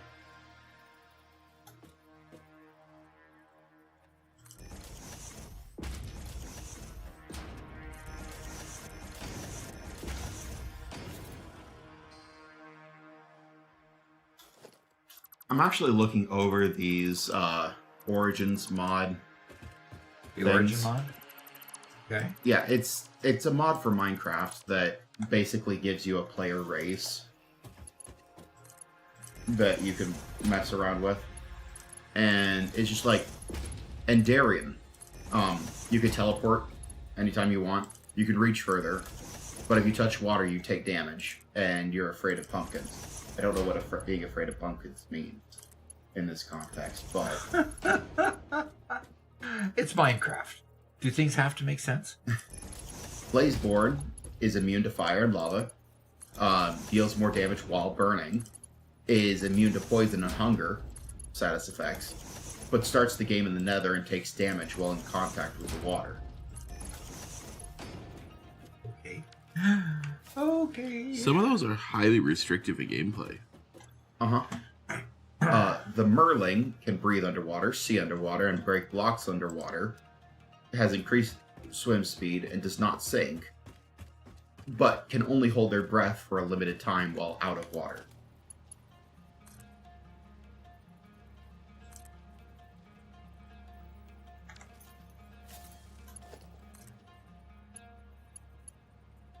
So yeah, it's like all of these, they have major restrictions that change how you play the game, but also give you some fairly major benefits. And there's 9 different races.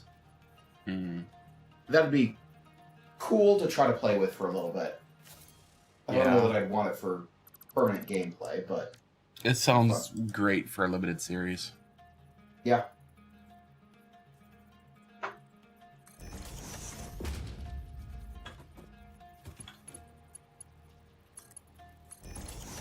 Mega Meaty Bacon Man says, me and a friend have been trying to get past the kill zone to build a space. Managed to get a train inside a personal elevator. It almost worked.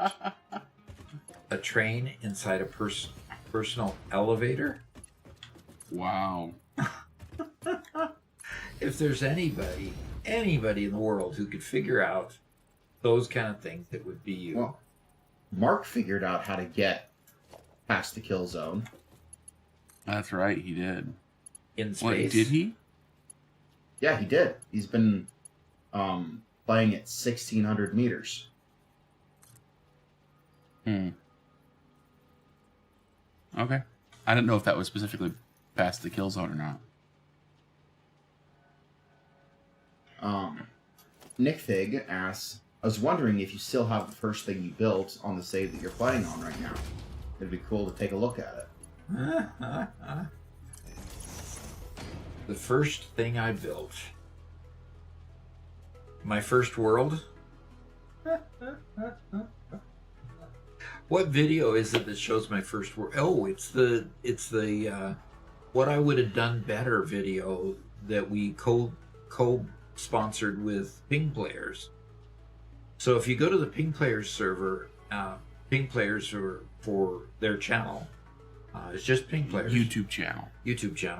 If you go there and you look for my video on what I would have done, basically it's a basic tutorial for them. If you look at that video, you'll see my first build, because I use my first build as an example of all the things that I did wrong that I'd like to do better in future builds. Yeah, that's quite a piece of work. I almost don't want to admit that it's there. Yeah. And he's like, glad I could make you laugh. I bet that reminded you of some good memories. Oh yeah, there were a lot of good memories in that during that time frame. Doc is way too ashamed of the progress he's made. Or of where he came from. Honestly, it was really cool, and you guys will enjoy it. You know, it's like when you realize one of your best friends hasn't seen a movie that you know they'll love, and you can sit back and say, oh man, I can't wait to see that, you know, to talk to you about it after you watch it, because you've seen that movie for the first time is going to be epic, you know. And it's cool to watch Doc do that, because he didn't join Satisfactory till Update 8. And so you get to experience Doc going through Update 8 for the first time. The whole game at that point, and it's a lot of fun. And episode 38 in that series, where it was release 8, is by far the best.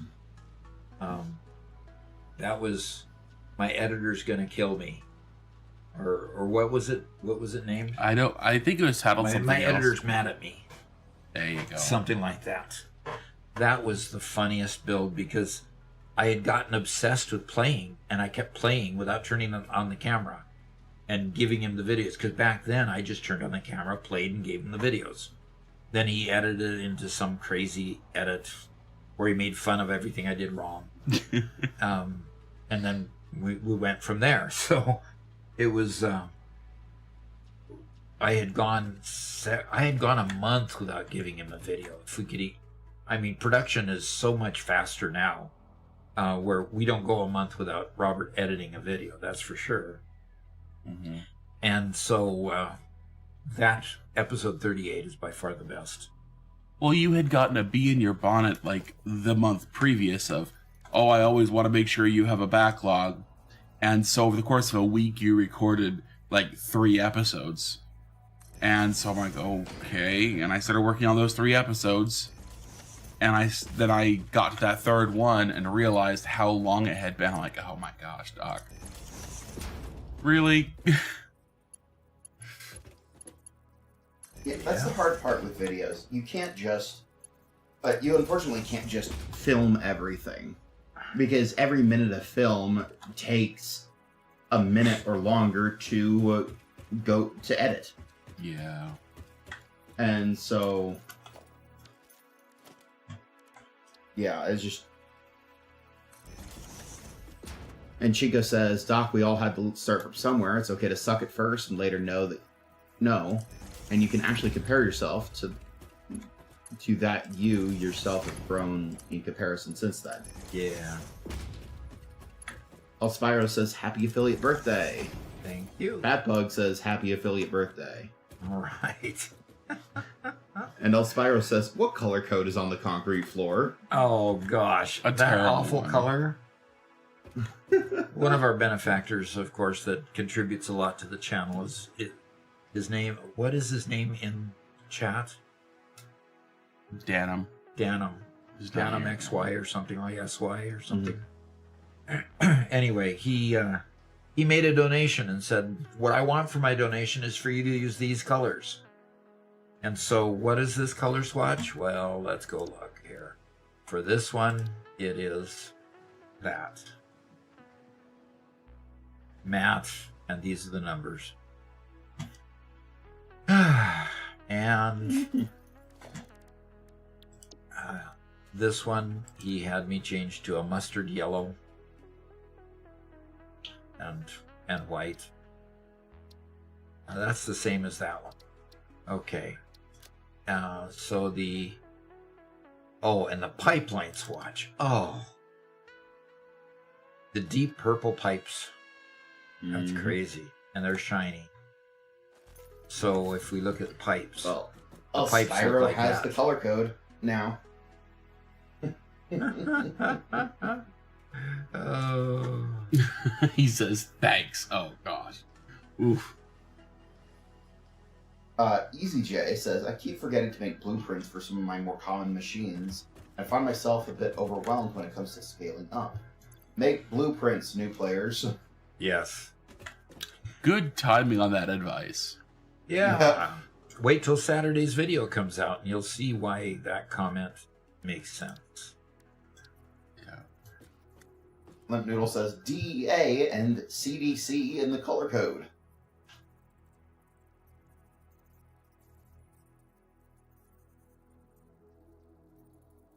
Yep, that shows you that this is truly radioactive and contrary to the health of any human being. Contrary to that.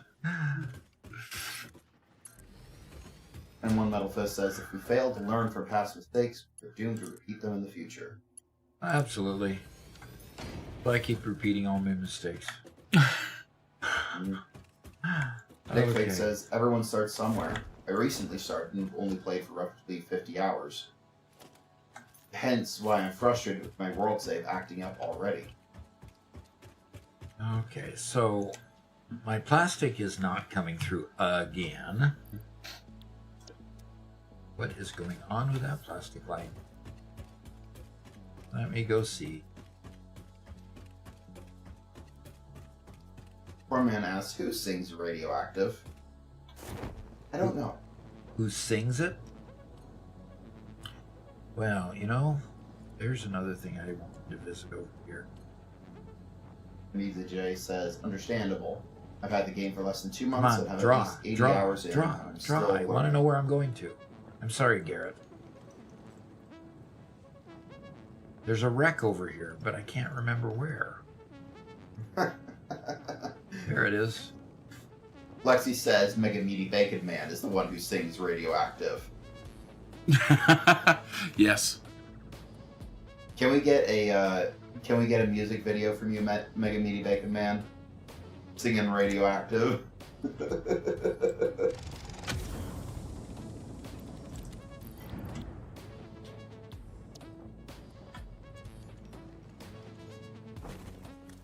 Did I already collect all the stuff and then I couldn't open the pod? There's no stuff around here. Or did all the stuff fall down? He says one day maybe. All the stuff must have fallen down to the next level or something.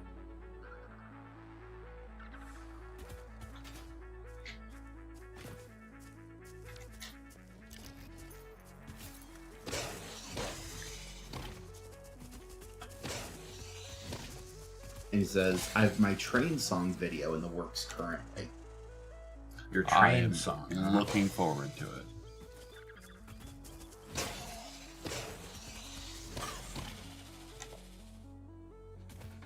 And One Metal Fist says, I have a ridiculous amount of rubber, way more than I know what to do with.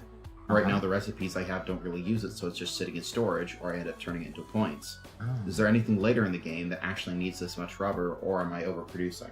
you're overproducing. Because a few things will need rubber, but you need plastic way more than rubber.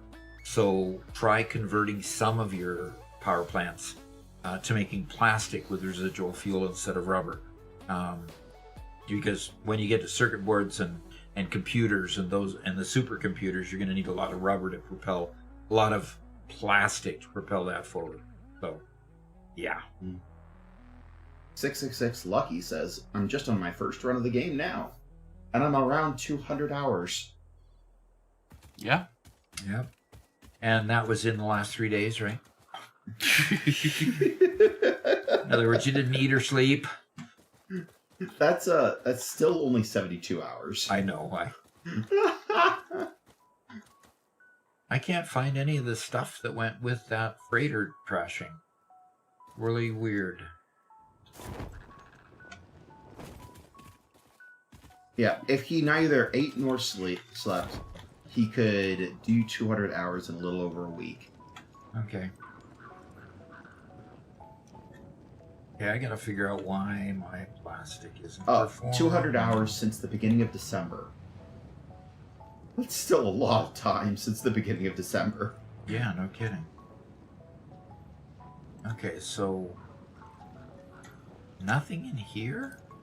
Boy, that's seriously underproducing. Oh, don't you love the purple? Yeah. Yeah, So that's at least 4.5 hours a day. these are all full of fuel. That's the problem. We haven't built a fuel-based power plant yet here, and we need that. And I think the same problem exists over here. Yeah, it's all full of fuel. And he says your videos have helped a lot. And yeah, good. And the packager is not keep. Why in the world? Yeah.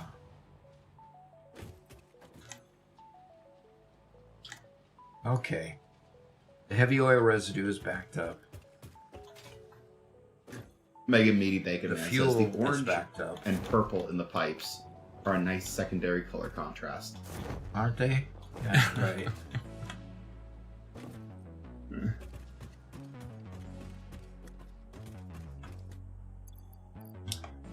Nick Fig has an interesting question. Okay. He says, hey Doc, not game related, but what do you think about having influence on gamers around the world? I personally learn a lot from your short videos, and I'm all the way from Denmark. All right. What do you think about having influence on games around the world? You know, like I said earlier in the stream, our second largest market is Germany in particular, and then the UK, and then it's spattering of several European countries. I think, what is it, about 70% of our market is US, and then, you know, the other 30% is mostly European.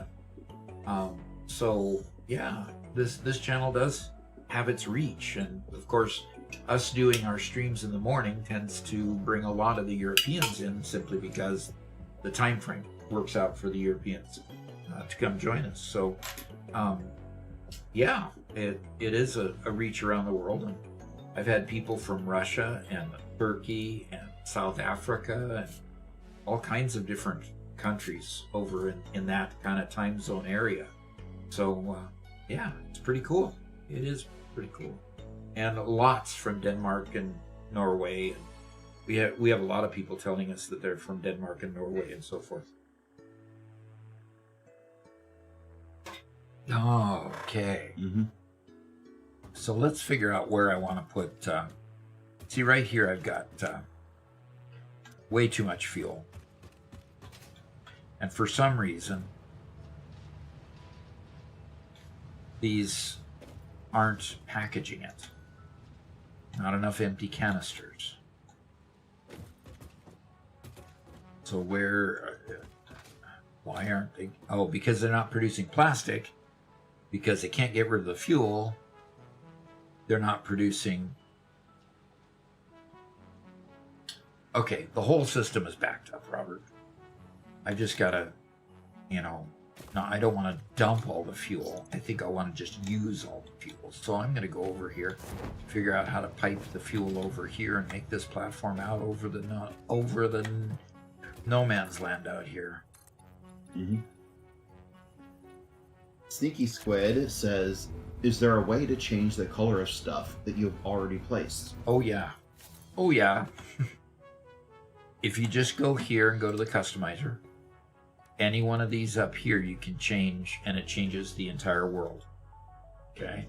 So you've got foundations, you've got project assembly parts, you've got the factory, which are all the buildings, pipes, and any paintable metal. I've never changed this, so I'm not quite sure what. That comes paintable from one metal. of the mods, from Structural Solutions. Okay, so that discount that one. You've got these four basically.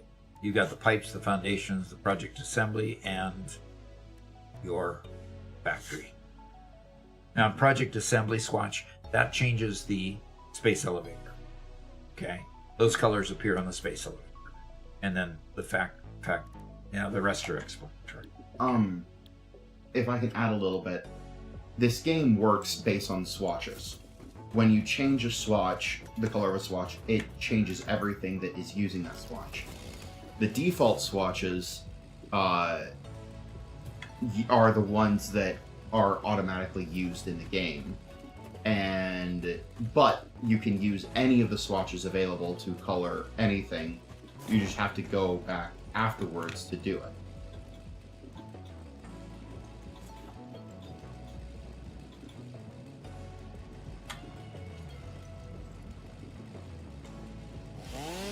Mega Meaty Bacon Man says, except the custom swatch. Yeah, the custom swatches, don't they apply just for the machine you're pointed at the moment? Yeah, you have to paint it specifically, yeah. Yeah. So custom swatches don't change everything, but everything above that line, that top row changes it. Well, anything painted with a particular swatch will be changed if you change the color of the swatch. The default swatches are the ones that come default when you place an item. The other swatches, you have to paint each item individually with that swatch. Okay. But once you've painted an item with that swatch, if you change the color of the swatch, it'll change that item.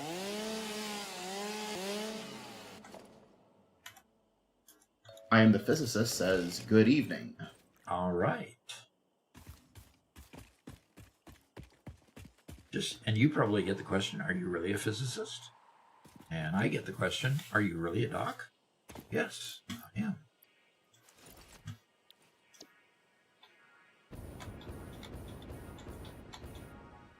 And NickFix says, do you rely only on your generators for power, or do you still use some instances of biofuel? Usually I leave my biofuel running as backup, but generally, see what happens if you look at a power pole. What happens is, I wish I could delete this thing, but it's not letting me saw it down. But You can blow it up. yeah, I can, but I don't have explosives yet. So. Okay. If you look at a power pole, here's a power pole. If you look at a power pole and you see this division, right here, it turns out that my max consumption and my capacity line, my production line, max consumption and capacity line are so close together you can't really tell that the gray line is there. But the delta between this gray line, capacity, and the production line, production here, the difference here is the biofuel. If this were to eclipse the lower black line, and start going up, it wouldn't break the circuit until it started using up all of the biofuel that I have in my biofuel generators. So the delta between these two is the biofuel generator. If I were to delete the biofuel generators, both of these numbers would be identical. So I still leave them there as just kind of a backup. I could put batteries in and do the same kind of backup routine. So, all right, I'm going to use this power pole here. Doc, Yes, sir. you need to scan a hard drive. I need to scan a hard drive. Thank you for the reminder. I'll go scan a hard drive. I am the physicist Physicist says, nah, I'm 15. Okay. But I am pretty good at physics. Very good. That's a good subject to be good at. Mhm. I was very A lot good of at money physics. in physics. I was very good at physics in school. I need to scan a hard drive, which means I need to make a map. I'm just going to put a map over here in case I want to scan another hard drive. Robert, have you joined me yet?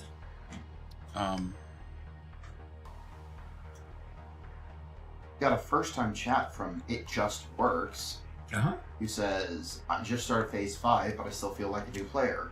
I have a really heavy urge to demolish my current plans and start over because of the mess it has become over the first 4 phases. Yep. If I do it, demolish, it's a prime location.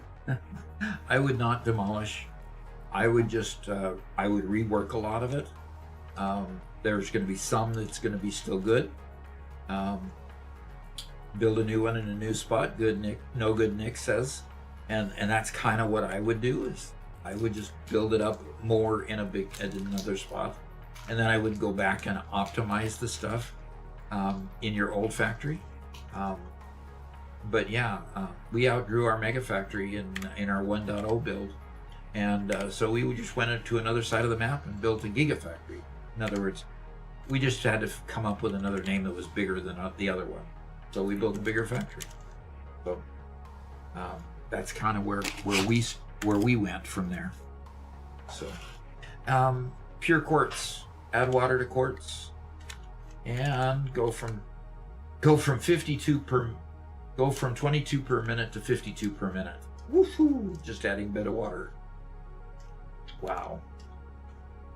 9 to 7 versus 5 to 3. Yeah, that's a good ratio too. So I'll take the pure quartz crystal. And Robert? Yeah. That means that you could take the pure quartz crystal, because don't you have to change the quartz to the don't you have to change the quartz to quartz crystal and before you make it into silica, or does it go straight from quartz? It goes to silica? straight towards to silica, but we need that anyway, so definitely get that recipe. Okay. We Yeah, have because plenty of eventually you have recipes. to make quartz crystal in order to make the crystal oscillators, right? Yes. Okay. By the way, for whoever it was who had too much rubber, adhered iron plate is a great alternative to use a lot of extra rubber. Yeah, That that's other alt true. recipe there. If you've got, yeah, and I should have left it on the screen for a bit. So I didn't stop you. So, okay, we got another 2 hard drives to scan. That's cool. Jay Fallen asks, is there a better science than physics? Of course not. But no good Nick says computer science. Oh, computer. You know, that was just a misnomer. I'm sorry. I was into computer science my entire education. Okay. My first degree was computer science at the associate's level, and I loved programming and went from there, but it's really not a science. It's learning a language. It's really much more related to humanities than it is related to science, other than the science I'd say applications. Other than the science applications that you use for computers, computer coding in particular. So, yeah, I think engineering is probably the best comparison. yeah. Yeah. And Jay Fallen says, does that actually count as a science, though? Leading to a first-time chat from Ed, who says, as an alleged computer scientist, I could safely say that computer science is not a science at all. No Good Nick insists, though, it is a very young science, but there's so much to be discovered. Yep. That's All that is science true. is young. Oh, No Good Nick later says, programming and learning a language is not computer science.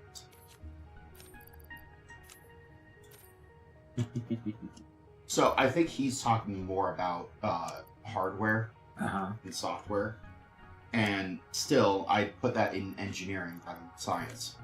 And while engineering depends on science, they are two different things.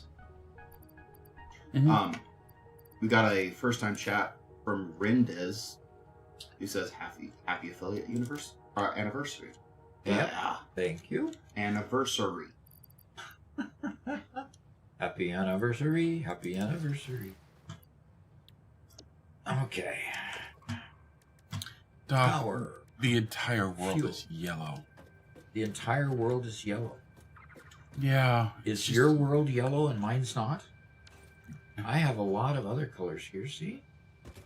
Including mustard yellow and puke yellow and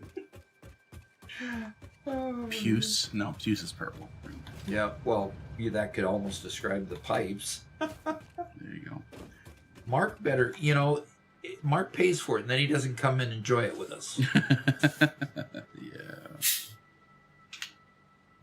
No, okay. Drink. I'm the Physicist says, hey Doc, have you thought about collaborating with other Satisfactory YouTubers, like I'm Kibitz, for example? I feel like the content bubble is pretty niche, and everyone is doing their own thing. The content bubble is pretty niche, yes. It is a game that doesn't have nearly the reach that a first-person shooter game has, and I don't know the names of all of them because I don't play them. So yeah, you're correct in that respect. I think the game just doesn't really lend itself to multiplayer all that well. This game? Yeah. Oh. Okay. No, like two people can build a factory, but there's no synergy between two people that makes the game better. Right? It's just I build one thing, you build the other. There are a lot of games which, by having multiple people, it is made better by having multiple people. Right? Right. But that's what I'm putting. Until you get somebody redeeming Kill Doc or some goofy thing like that, then it becomes a little more interesting. We're doing Kill Doc. Oh. Oh, Interesting. nobody wants to do that. Everybody loves me, right? Nick Fig says, I'm starting my study as what we call a data technician, starting August. Very excited for my new life in the new environment.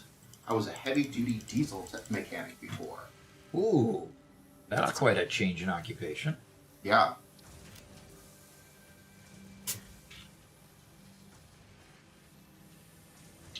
I would never want to become a mechanic, but I really do want to learn a thing or two about vehicles. Get to the point where I can go beyond, a bit beyond regular maintenance. I want you to learn a thing or two about vehicles too. We need somebody in the family that's good on vehicles here. I don't need to. I don't need to be mechanic level, but being able to do some regular things like,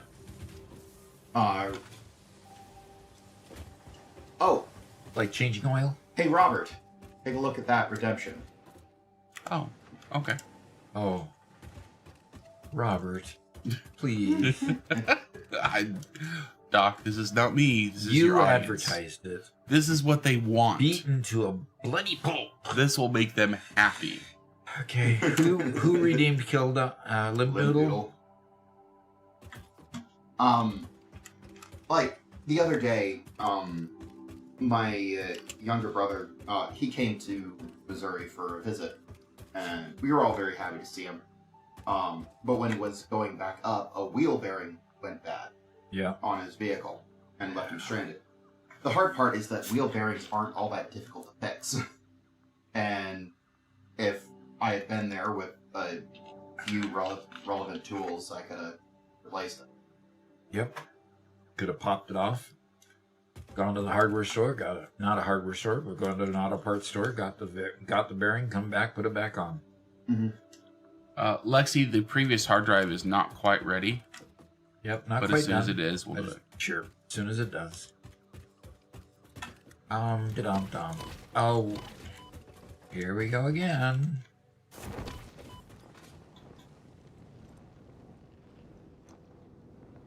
Nick Fig says, I'm happy I got the experience, but I certainly don't want to be a heavy-duty mechanic further out into the future.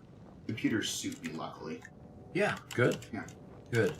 That's probably a good, because, I mean, I've seen a lot of old persons that, they know a lot, but, strength goes away after a while. And it's hard to do blue-collar stuff. Okay, fine. We'll just go somewhere else. Lip Noodle says, Doc is gonna die with a cotton cut in hand? Yep. One Metal Fist says, bro, there are so many YouTube videos today that you can learn to be a mechanic just from YouTube. I've learned a lot of things that way myself. You can find tutorials for almost anything you want, step by step. On top of that, there are websites where you can take short video courses and actually learn real practical skills. Yeah, and YouTube is how I've learned to do what I am able to do. Like changing oil filters and gas filters on a vehicle are something that I could do now. Doc, you're going to kill yourself from the radiation. Thank you. Appreciate you letting me know. Or not. Yeah. So, changing fuel and oil filters, changing wheel bearings. I've also seen a lot of other things, but those are some of the few things that I actually feel confident in being able to do that I've seen.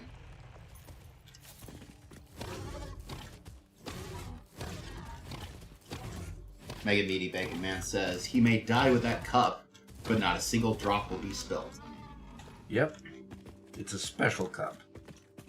I am the Physicist says, what time is it for you, Doc? It is 11:39 in the morning. Mm-hmm.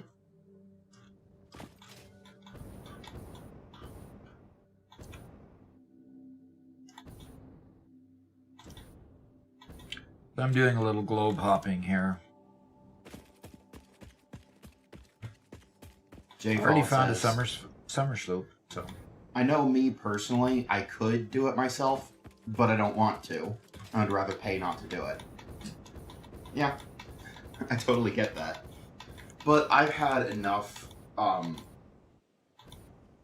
situations where I haven't had money and have had a lot of anxiety about my vehicle that I don't feel comfortable driving for any significant period without knowing how to deal with problems that come up.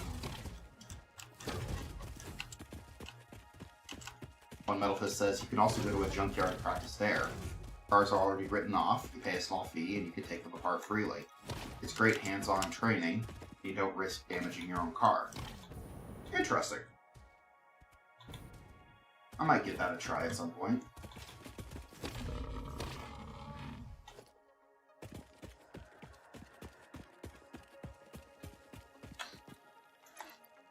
okay.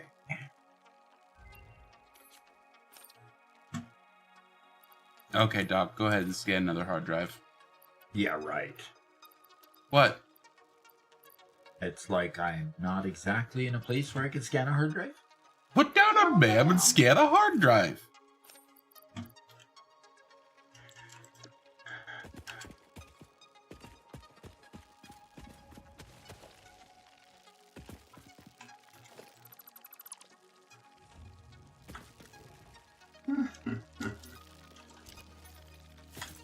Yeah, Nick says blue-collar people are typically very wise because they're on-site experience, Uh-huh. but as people age, blue-collar people double that rate. Their joints will not hold up. Did it for only 10 years. Yeah. Yeah, after a while you just get tired.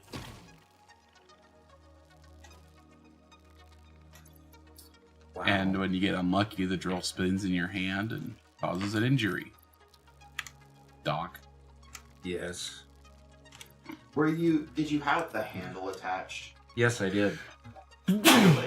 And it still spun out of your hand? It still spun out of my hand, yep. Wow. J Fall's like, if only you could build a MAM anywhere in the world. Mm-hmm. Really is a shame. Really is a shame. I am the Physicist says, does the old water tower trick still work? The old water tower trick? Yep. Yeah, it still works. It's a great way to keep your stuff from sloshing. Great way. Okay. Lint Noodle says you can't afford to be both handy, to not be handy and broke. Choosing not to be handy is a rich person thing. Yeah, that's a good way of saying it. Yeah.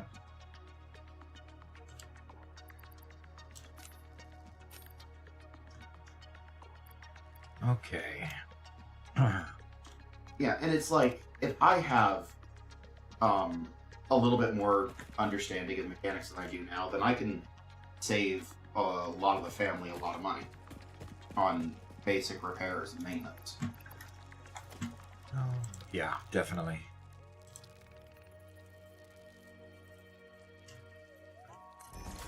Like the $100 I paid just for a oil change and check all my fluids. Now that's you changed your oil many times before. But Absolutely, but getting All a right. dolly, Ooh. you know, we have a drive that's just dirt and stone, and you know, it's just awful time. a Getting it. Caterium circuit board. Am I locked up? Game is locked up. I can take my Oh. cursor out here. Lexi is like, yes, Caterium circuit boards. No, they crashed. Sorry, no Caterium circuit boards. Sorry. There you go. UID. Kill Doc redeemed. What? Is that what happened? And no. Oh. Whoa. Sorry, DYB. There is no cat currently in the office. Cat's been recruited. Mama Doc found a mouse in the house. So Okay, Dib, Dr. Seuss. and Dib326 says hi. I was trying to find some way to continue the rhyme, but I couldn't figure it out. Bad Try Hard says rest in peace. First time chat. All right. Oh gosh. My hands are frozen, Robert, and I've even got a sweater on. Really? Let's Yeah. check. It is on heat at 72 degrees. You want me to pop it up a degree or two? Yeah, too. We'll make sure we roast Garrett first, because he's right in the line. Yep. Definitely roast Garrett. And look at all this. You know, it's as though I didn't even collect the hard drive. Uh-oh. Yeah. Yeah, exactly. So,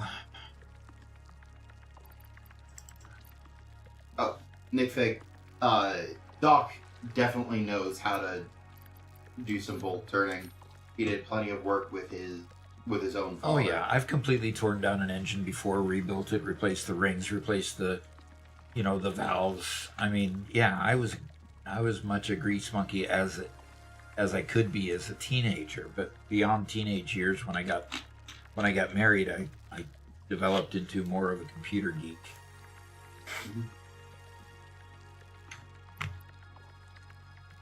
Van Geese says, I did around 3 years of blue-collar work. I realized the toll it's taking on my body. I love the job, but it's not good for long term. I took classes on the side and got an office job now. Yep. Yeah. Understood. That's the hard part, because we have a serious shortage of blue-collar workers. And that makes every project take a long time. And it's just, we're not in a good situation with blue-collar workers. So we need to find some way to make it possible, either for people to do their own work more reliably and more easily, or for blue-collar workers to not be so badly hurt by the work. It's interesting that my that the depot is completely full of circuit boards. Yeah, because I did the same as you, and I looted crash sites and uploaded them all. Okay. So I'm just uploading the small stuff at this crash site. Nick, Van Geese says, learning about using oil in refineries will help you repair for phase 4. and make a big factory for stuff like computers, etc., will help with making bigger factories in the next phase. Yep. Oh, that's a response to Easy J, who asked, "How do you prepare for Phase 4?" Yeah. Basically, what happens is the progression of the game. The progression of the game literally allows you to be prepared for various things that are coming up next. So, if you complete the tiers, it should get you ready to do the next item. Like, I'll complete all the tiers for between the phase 2 and 3, and I'll be ready. I'll have used I'll have used a manufacturer, for example, and that's required for both of these. I'll have used all the tools and equipment to do the next thing. It's just a matter of, then creating the line for these items. And you might end up getting the recipes for those items in what you unlock during the tiers. So you can't just go straight to doing the phase because you need to unlock the recipes by doing the tiers. So really, the tiers do a good job of preparing you for the next item. So have you, Robert? Have you redeemed? Have you redeemed the kill doc? No, I haven't been able to log back in yet. Keep on crashing. Oh, good. Uh-oh. OS Train Review says, "Hey guys, what's up?" Nick Fig says, "Oh, that's cool. I can imagine you having an old motorcycle or some kind of old machinery in the garage, too." I wish I had my old motorcycle. That was a good Honda that I had. I had a Honda 450 that I rode for the last time in shortly after Robert was born, I think it was. Yep. One of those, I'm a dad now, I can't do these sorts of things anymore. Decisions. Yeah. One of those kind of things. Oh, gotta dismantle crate again. Mm-hmm. And I wonder whatever you could possibly do to fix the dismantle crate situation. With 4 stacks of biofuel in your inventory. What do you use that for? I was using it for my chainsaw. I suppose that's fair. Ming Phoenix says, "Salute." All right. And Fine. One Metal Fist says, "A lot of YouTubers go to salvage yards, take apart cars, and reuse perfectly good parts. Saves money, teaches real mechanical skills, and the damaged parts are simply left behind." Didn't you read that one already? Did I? I don't think I did. I think Okay. he One Metal Fist said something familiar. Something similar? Yeah, they were talking about just in general. This was specifically YouTubers doing it. Interesting. Yeah. Wow. I finally got back in, was sent I logged back in the middle of the air. Wonderful. And you just were falling from the minute you walked in? Just was falling. Interesting. Okay. Nick Vick says, "Probably not your own decision with the motorcycle, Doc. I saw that smile when it crossed your mind." Yeah. Yeah, it was one of those common sense talks from a good wife. And honestly, my wife, she's a doll. She enjoyed the motorcycle when we were in college, and she enjoyed going with me on rides. So it wasn't like she really wanted to get rid of the motorcycle, but it was time to do other things. Definitely time to do other things.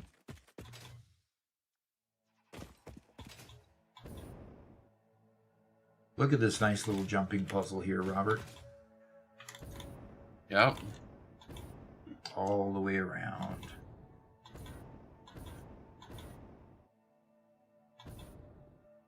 Places to land all the way around the side.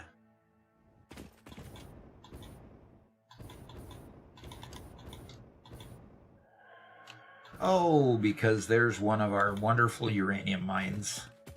Mm. Look at that, right in the middle. One Middle Fist says exoskeleton suits already exist and are being used in medicine and industry, with more advanced models currently in development and limited production. Widespread global use isn't here yet, mainly because of battery limitations like weight and power capacity. Once battery technology improves, exoskeletons could greatly change the physical labor and help people who rely on their bodies for work or mobility. Yep. Absolutely. The Boeing was already building the exoskeletons for workers that had to be working up under the body of the planes all the time. And so yeah, they supported arms, they supported legs, they supported pretty much everything. Yeah, I do have exoskeletons are really cool, but I do have a bit of a practical concern with them. The fact that they're expensive. Well, yeah, but you got a big corporation like Boeing that can afford that. Sure, but what happens with your local mechanic? A local mechanic who has giant lifts, who has massive pneumatic machines, who already has, tens of thousands, if not hundreds of thousands of dollars of equipment. Yeah, it's just getting into these fields, just with every one of these machines that we add, gets more and more difficult. They expect somebody who can work 8 hours and not have a problem, and yet we're getting to the point where we need exoskeletons to work that much and to do put in the kind of effort that we'll need. I think that the exoskeletons will be a good thing, but they're expensive, and it's hard to get into these fields the more expensive they get. Well, I've just had an illustration of the fact that things are taken out of the world, originally drawn in the world. There was a wreck right here, and I thought I had already gotten that wreck, and it turns out the closer I got, it disappeared. Yeah. So. Yeah, that is really weird. The fact that they just assume that it's in the world until they double check. Yep. Yeah, until they check with the save file, and there's an iron mine clear up here. Can you believe that? It's neat being able to panel, and there's another iron mine up here. They better be pure nodes. If somebody's going to put the effort to come clear up here, yeah. I suppose so. And Robert's chasing after me. You see him flying around here, waiting for me to come down. I'm and just like he circling. says, so he can execute me. Lexi says, well, Doc, look at it this way. You got to live to retire and watch your grandkids grow up. I'd say selling your motorcycle paid off. Yep.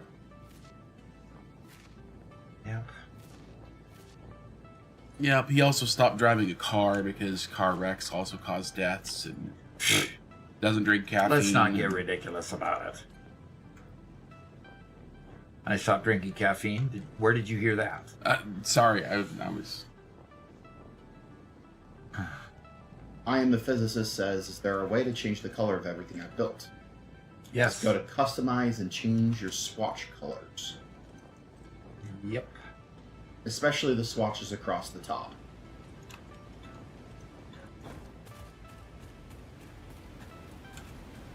You see, as soon as I'm told to execute Doc, he immediately goes exploring. So he could just go run. Uh-huh.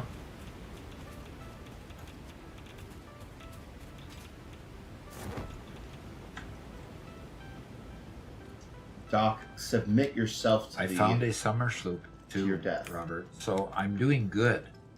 I'm doing good for the world. I found a sloop. Good for you. That's not my job. It's not your job to find I just found a Mercer sphere too. It's not my job to do good for the world. It's my job to execute you. Oh, tough.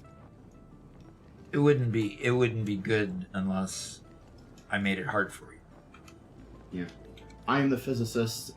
Infinite Nudge is not a client-side mod. It has to be installed both on the client side and host side. If it's multiplayer, yeah. Yeah, if it's multiplayer. Yep. So,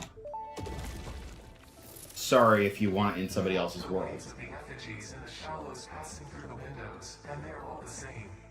There is no By the way, the whole exoskeleton thing. I just okay? called the I'm super in favor of exoskeletons, and as used, I think they'll, a lot of people are looking at, Robert they said Foss. it is good for you. I apologize, but the call dropped. Doc suddenly. doesn't want to Otherwise, skip they would Ada. have told you themselves. yeah. The good news is you should He's run only heard it towards 12 these strange and times. dangerous-looking objects whenever you I find have to be them. reminded. Doctor's orders. Okay, you can continue. I don't remember what I was saying. Something about exoskeletons. Oh, yeah. There's a lot of people talk about robots and stuff and replacing people with robots that can do human-like activities, which, yeah, that'll eventually happen. I like exoskeletons because that's a lot less tech for the same value. And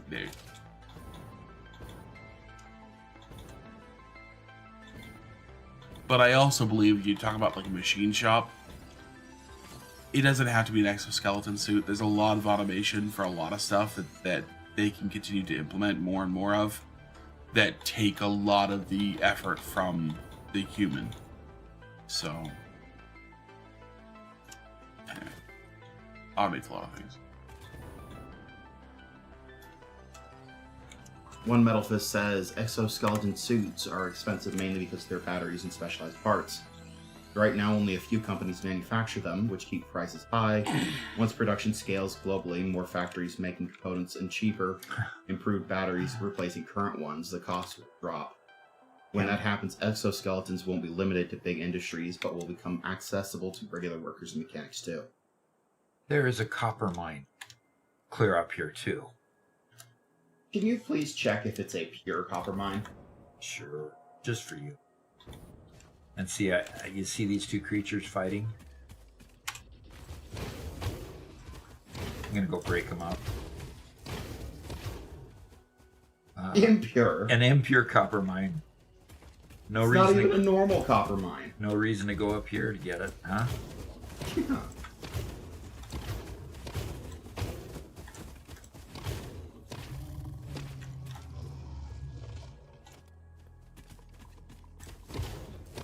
Yeah, Jay Fallen says it'll be the same as 3D printer technology.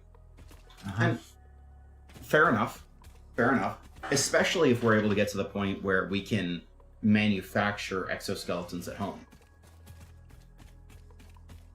Yeah. Which isn't out of the question.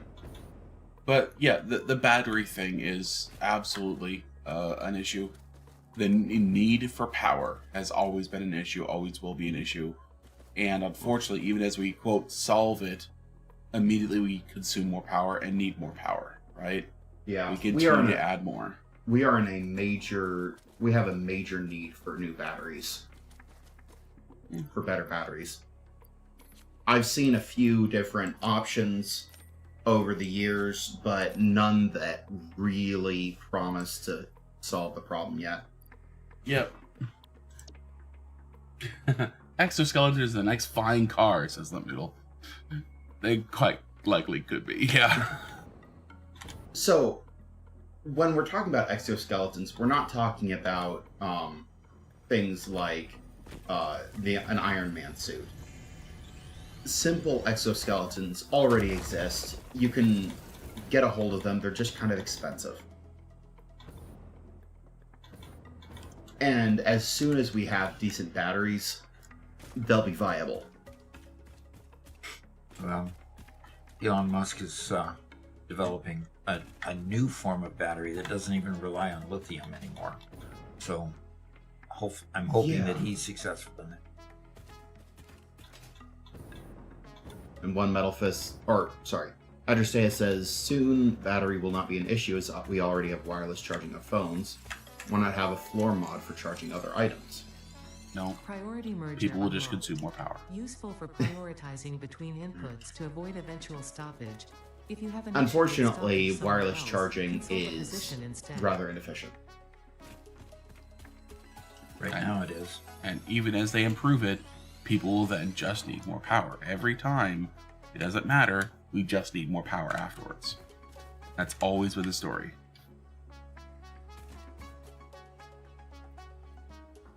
Problem isn't solved, we just make a bigger problem.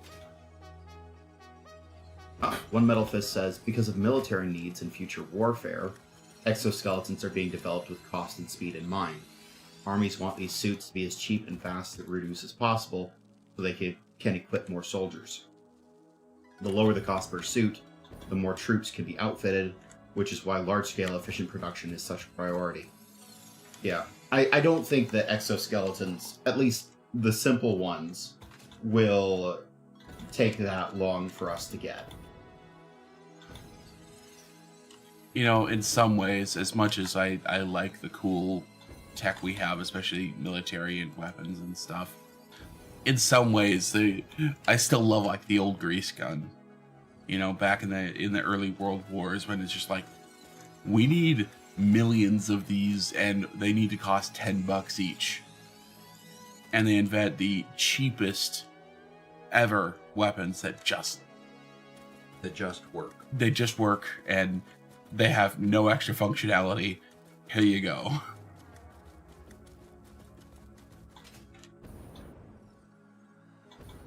Lexi says, I have a question. Why don't we shoot the nuclear waste from power to an uninhabitable planet? It'd take a lot of resources. In this game, sure. Oh, in this game? Yeah. If you're talking real life, there's actually so little nuclear waste that Yeah. it's almost unnecessary.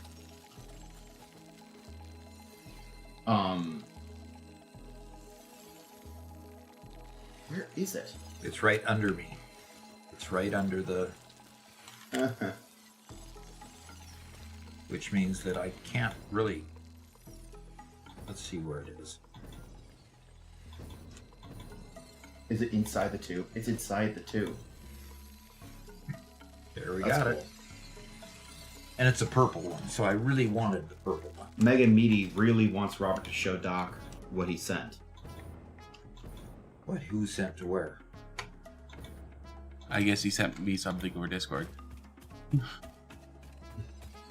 Guys, I'm generally trying to not use Discord during live streams. Mm. It ends up becoming a conversation hub and a way for people to bypass normal conversation, you know, to get a priority message in. Yeah. So Loco Z says nuclear waste in the 90s to 2000s was like quicksand in the 60s to 70s. Make good movie drama. But yeah, nuclear waste in real life isn't a problem. or no, it's a solved problem. Sure, it's a solved problem. Yeah, you don't have the nuclear waste dumps like at Hanford, Washington, and stuff like that. Yeah. Just the sheer volume is so much less than it ever used to be. Yep. Well, that's part of it, but 90% of the nuclear waste is from some kind of nuclear disaster. That's where the vast majority of nuclear waste comes from, not nuclear plants themselves.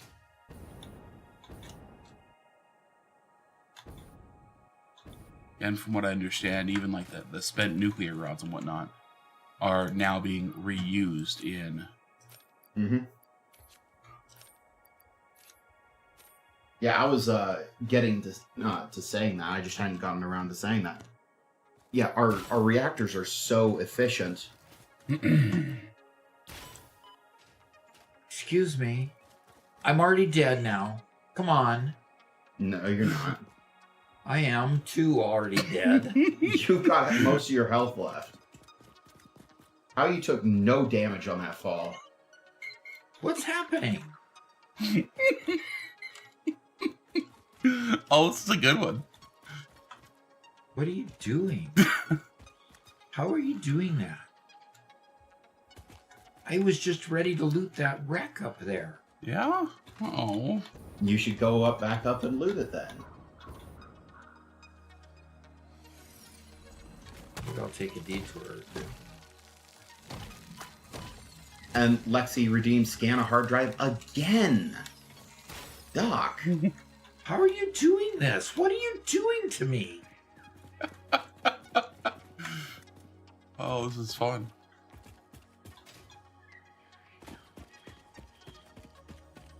You know what is cheating though? I'm using regular fuel. And you have whatever turbo fuel that you've looted, which means you're able to run away really, really well. Oh. No. Doc.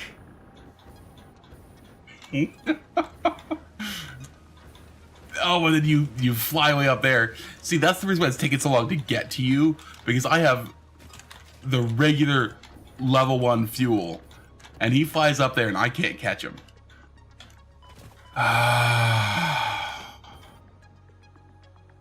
Garrett, where's that combat upgrade to this game you were talking about the other day?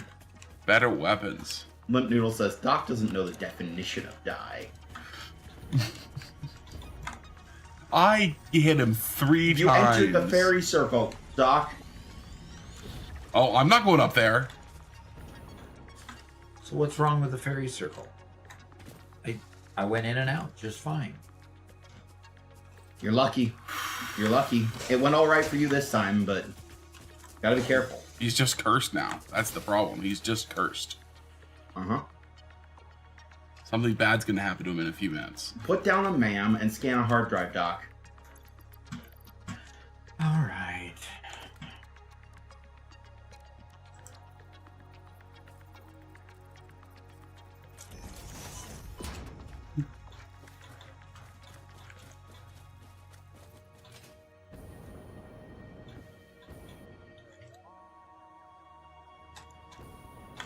It's not gonna help you when you're already on the highest point on the map.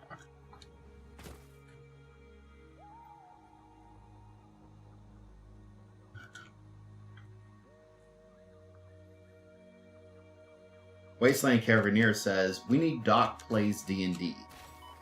Yes, we do. What are you doing to me? I Are you was using shooting a you. boombox or something? Say what? Are you using a boombox or something? No, I'm just shooting you. With what? With a... Hey, Jakes. Good to see you. And this is a first-time chat from My Name Jakes. And it's, how do we got a first-time chat? We know that you've chatted before. He's probably always over at YouTube. He says, fix it does not waste. Yes, but Robert wastes. He wastes ammo shooting me instead of creatures. Oh. See, to the point of, killing the program. Ugh.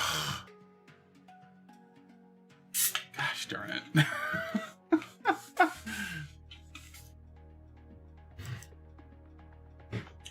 Yeah. One Metal Fist says, speaking of radioactive materials that no longer have practical use, a strong example is diamond nuclear batteries. They use radioactive waste, usually carbon-14, sealed in synthetic diamond. The diamond safely contains the radiation while converting it into a small but steady electrical current. These batteries can last for decades or even centuries, don't explode or overheat, and reuse hazardous material instead of storing it as waste. I think I heard something along those lines.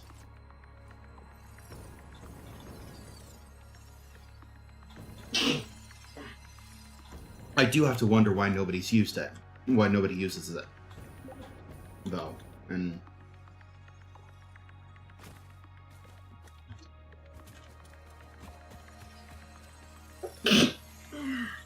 Gosh dang it. Gotcha! That was a snipe! Yeah! Pink Plays says, Doc has fueled my new unhealthy obsession to this game. Love the videos. You have 8 left, Doc. 8 Yep. left. I have 8 left, yes.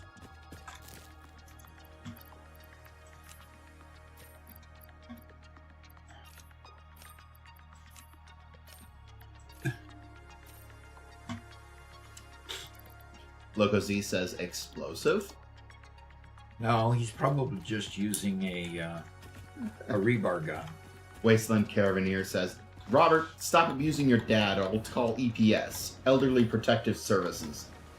I was paid to do this. It's not abuse if I'm paid to do it. And here we've got a... I found so many mines. Another impure quartz mine. Yeah. Lexi says, Robert, I'm starting to think you're incapable of killing Doc. Look, give me a real game instead of this when it comes to trying to do combat. And let me have the same fuel as him.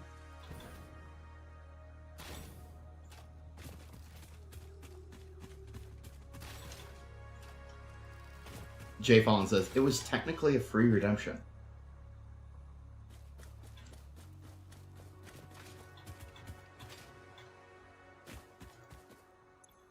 Come on.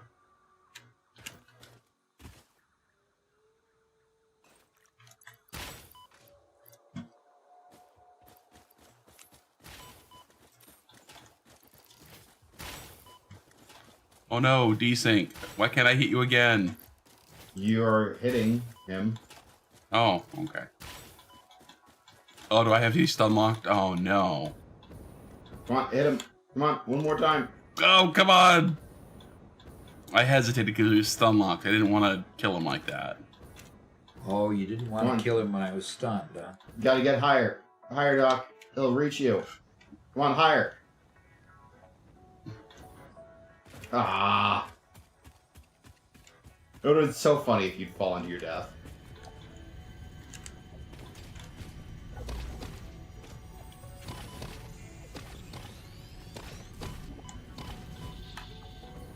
Come on, Robert, one more time. One more hit.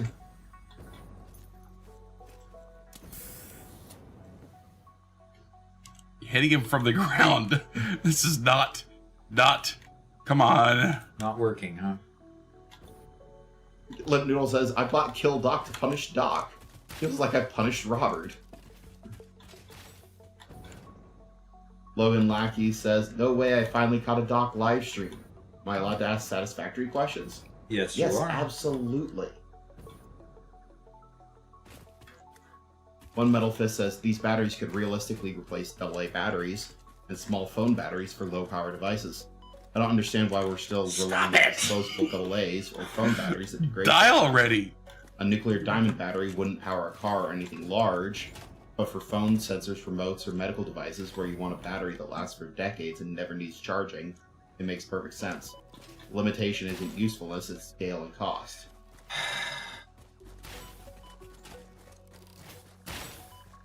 I'm sorry. Come on, just do it. I'm sorry. Good. Next time you are Finally. don't.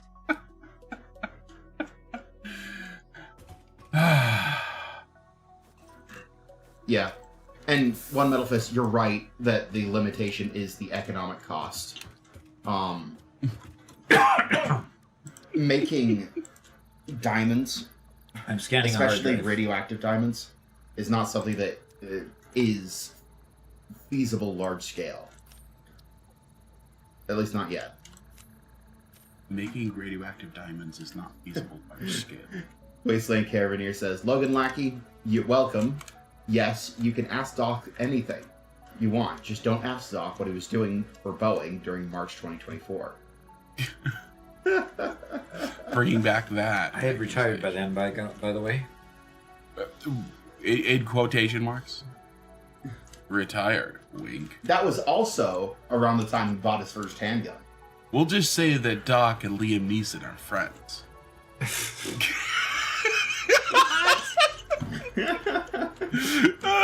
Okay.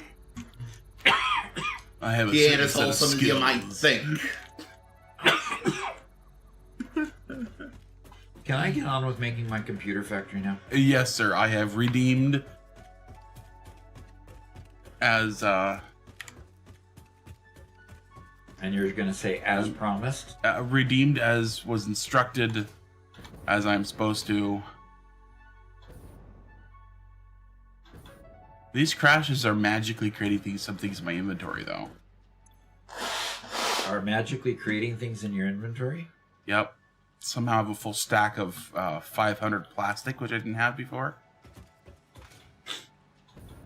And there you go, filling Have up you your bags scanned a again. hard drive yet? Yes, I did. I even announced it to you. Would you please pay attention? Now scan another hard drive. I just put one in there. It's still going. What did the other hard drive give? Did you look at it?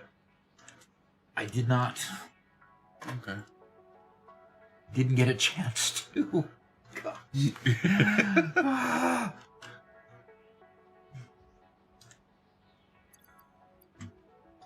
All right. Yeah. But yeah, we have a general battery issue that we've definitely reached the limits of what lithium-ion batteries can provide, and we need to expand on the technology. We've got several good options that have been presented to the world.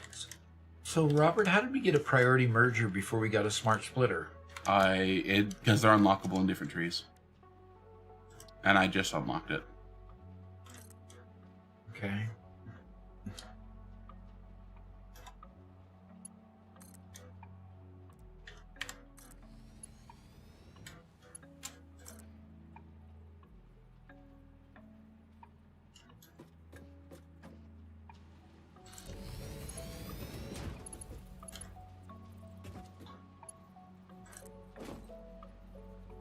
But yeah, it would be cool. I know that there's a lot of controversy surrounding the Neuralink chip, but I have to say the potential good it could do is just as great as the controversy around it.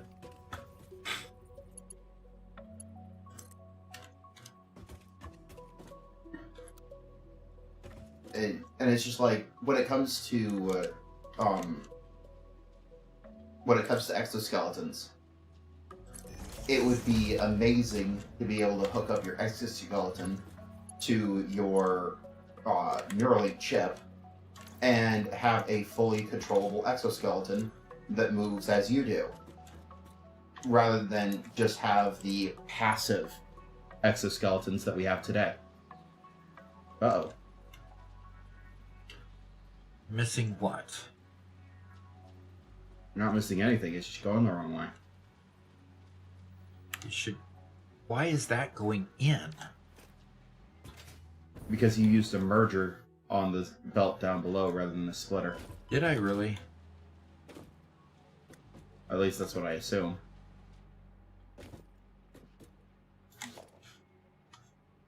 Garrett, I'll bite I on that did. Neuralink comment.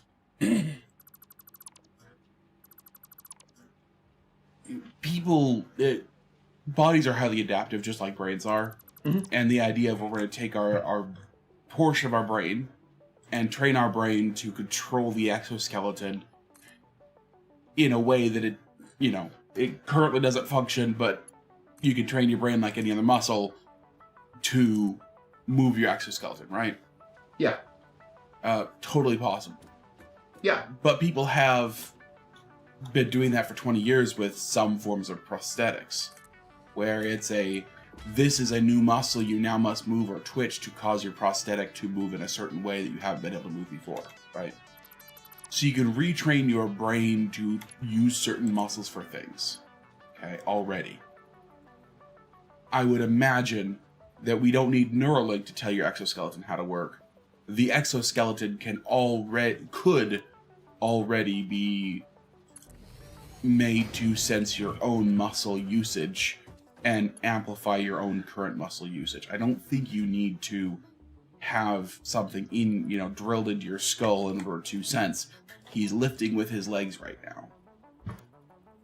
Does that make sense?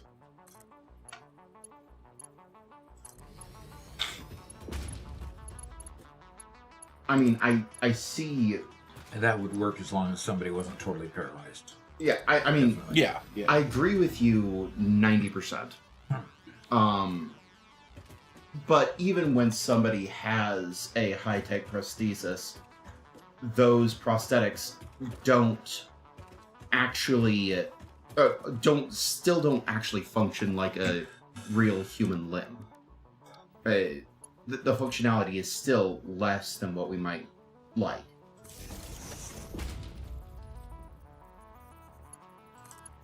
So, Okay, so what's the point you're making? I'm just saying that with the Neuralink and a fully controllable exoskeleton, you can make the exoskeleton respond like it is a 100% natural part of your body, rather than having to train to work around it. yeah, I'm gonna disagree again. Okay, not that you're wrong. That it would be more natural to, for example, I don't think you're training for your body to work around it. I think what's happening is, I want to jump higher. I want to move faster. It is better for the exoskeleton to look at your legs and say, are his legs moving? I will help them move more. It's likely a better way of doing things than training your brain to say, I want to move my legs and I want to move the exoskeleton in tandem to the same degree with the same amount of force. I think I'm just going to have to disagree on that. And you're not going to be able to tap into the brain at the right spot to intercept the exact right neuron that does control your legs. Do you think it's better to tap into the brain? Okay. No, it's like being able to move both arms at the same time in the same pattern. It's just the arms each report to a slightly different part of the brain for their movement. And both parts of those brains have to be trained in order for you to move both of your arms. The exoskeleton would be controlled by a different part of the brain. And it would just be trained to move in tandem with the actual body. Yeah, and your comparison to the arms doesn't work because your arms are mirrors of each other who do independent things. We're not talking about I'm lashing a piece of titanium to my leg that must stay perfectly in sync with my leg at all times, otherwise it's going to cause damage to my leg. Where any out of sync matter strains and hurts instead of taking cues from. Okay. People That's can interesting. train on much lower power exoskeletons Okay. and move up to more powerful ones. I think we beat that subject pretty badly. Let's Okay. move Really? on. Are we talking with a neuroscientist? I'm new here. Not trying to be rude. No. No, we're just a couple of dudes chatting about technology. That's all. Yep. I'm a little more skeptical about Neuralink than Garrett is, but we're just hanging out chatting about it. Again, I started out with there's a lot of things to be skeptical about with Neuralink. Absolutely. There's a lot of things to be skeptical about. Hence I said what I did. I was just wanting to talk about the potential for a bit, not worry about the 960 drawbacks. that way or 1,020 that way.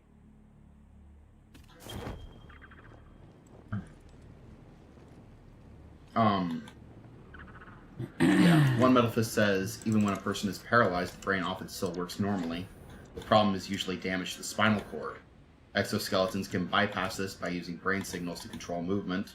Yep. With a brain-computer interface, signals can be sent directly from the brain to the exoskeleton.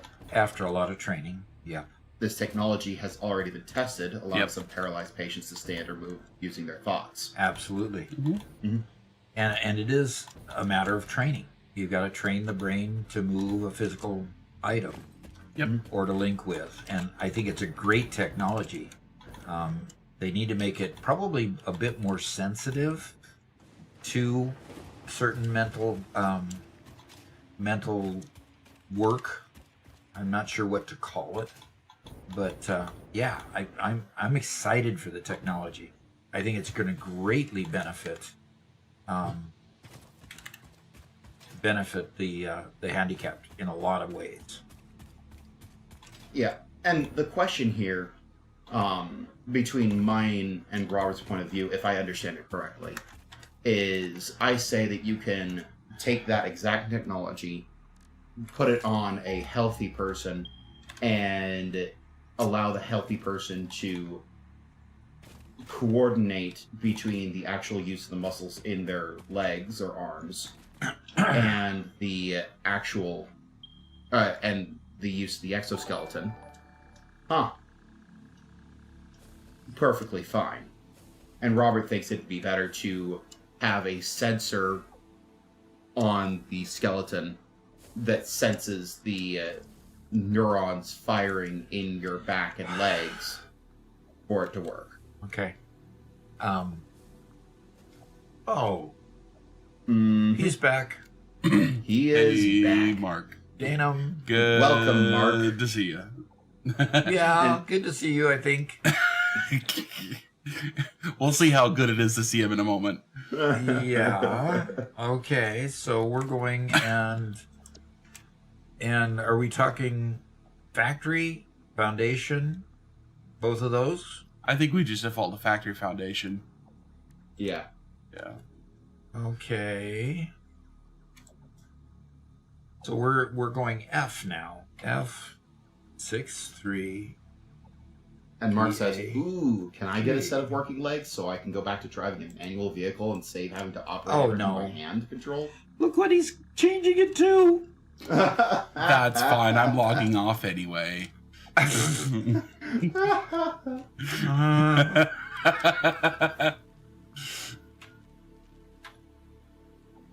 And matte or shiny? Oh. Oh my gosh. Oh gosh.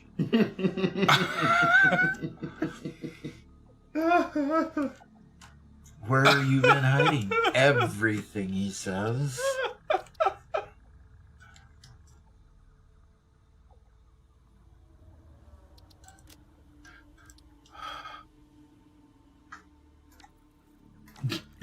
Physicist says, this looks like a manly pink to me. Lexi says, Doc, I had smart and programmable splitters along with priority mergers before I had normal splitters and mergers. You are the exploration queen. You wanted on pipes too? Everything. Yeah, everything. Oof. And Lexi wants to know when we will do the showcase. Because it is 12:30, and we don't have that much more time. Which means I think this color scheme will have to stick for next episode. Next stream.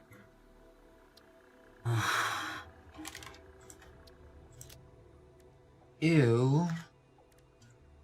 Pink and purple, those are girly colors. Come on.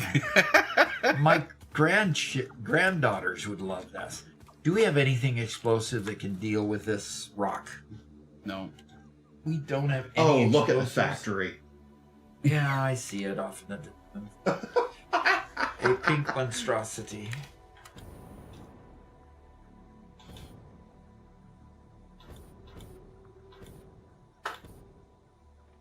Okay. I'm gonna place myself on top of a rock. And one Metal Fist has an Let's go. interesting Uh-huh. comment on the same. It's like, I'll be honest, you're both right. You're just talking about different stages of development. What one of you describes, sensors that detect the body and move with it, is the first stage. The brain-machine connection is the next stage.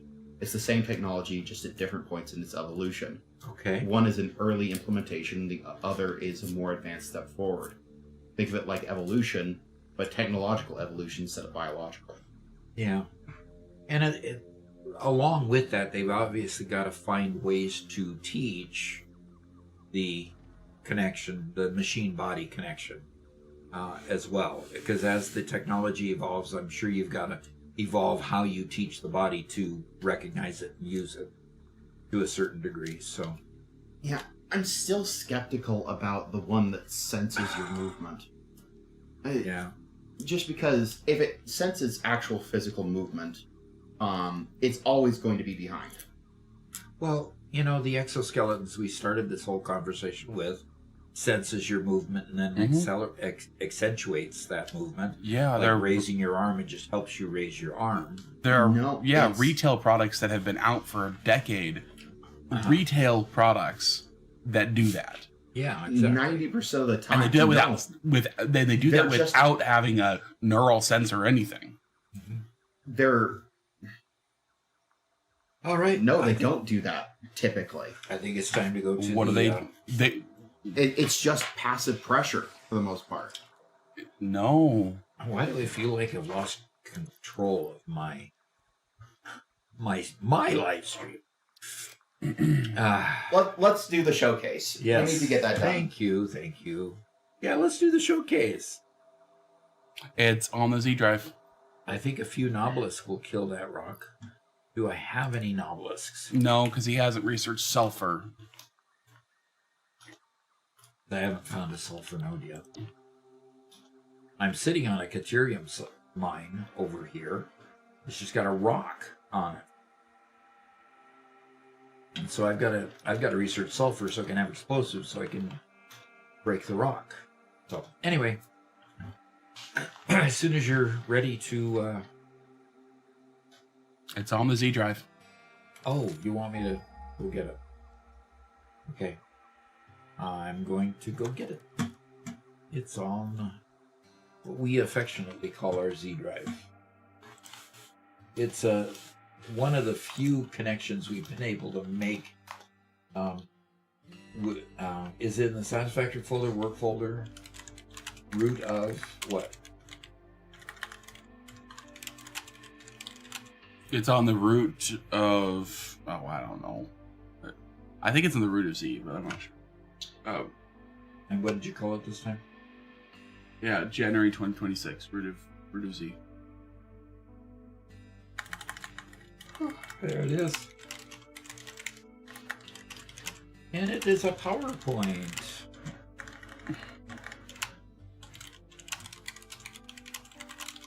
And what's this first picture supposed to be about?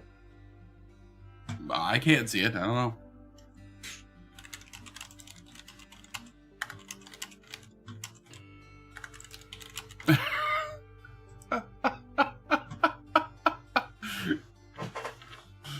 Let's move you over to the left here. Yep. Okay, so Bit Viper looks like he's going to explode his friend that may have been playing with him and decided to leave the game. Popping the toilet. Yeah, exactly. And I hope people caught the joke on my Christmas one that we used the toilet room there as the transporter between worlds. I hope people got that and enjoyed that. Yes. That was kind of an ad hoc sort of addition that Robert just busted a gut over because I did it without telling him. Yeah. I'm sorry. That whole episode got a criminally few views. I am so sad. That should have had so many more views. Yeah. The entire thing was filled with jokes and fun stuff, and we poured so many hours into that video. Yep. So Criminally you. Yep. Alrighty. So Kaizen Controller's got a lot of explanatory stuff on this one. It's a picture of Star Rupture. Obviously, it says based on demand logistics of Star Rupture, which is, basically it's a pull system. In other words, what's happening here is this device down here sends the product to the corporations that you're serving. And so what happens is when this is pulled as much as the corporation needs, it just stops pulling. So all the way up the stream, the things that were put in here, that we're going to here, stop going. If there's no demand, the machine shuts down, which is a very interesting mechanic that is totally different. So let's see Kaizen's explanation here. He says, based on the demand logistics, linear production logistics are not a bottleneck. Therefore, we can build manufacturing systems that can expand along an axial direction to fill the maximum capacity of any singular rail. and do not have too much of an inherent in-system bottleneck, at least in regard to primary and secondary manufacturing. Some interesting things I've discovered in doing this. Routing logistics seems to take belt capacity into account in certain cases for distribution, as I saw in some items traveling on paths that are not the shortest. Interesting. So it'll bypass a bottleneck in one area and go around it. Interesting. Items can transition rails southbound and northbound via multi-rail support. Okay. I can pull a screen recording from noticing this on my stream later. Demand, as others have posted, is initially based on stacks. Okay. So when spinning up a new production, the demand spike will initially flood your lines, then level off to standard TAKT. Not familiar with that term, rates. I built in Storage Depot despite not being technically necessary due to in-machine stacks or Kanban, but having inventory to pull from for recipe unlocks make this form a convenient just-in-time or just-in-case inventory buffer. Helps to minimize the system. Boy, I'll bet you're in heaven, Kaizen controller, with the mechanics of the new system to figure that out. That was an essay. That is neat. That was what? That was an essay. Yeah, it definitely was. And unfortunately, I had to choose between showing his diagram, which he had some more information on the diagram, or the text. So if you go back to the showcase page, he put quite a bit of annotation on the page itself, which would be great to look at for anybody who's interested in Star Rupture, which I think is going to be a great game. Yeah, I agree.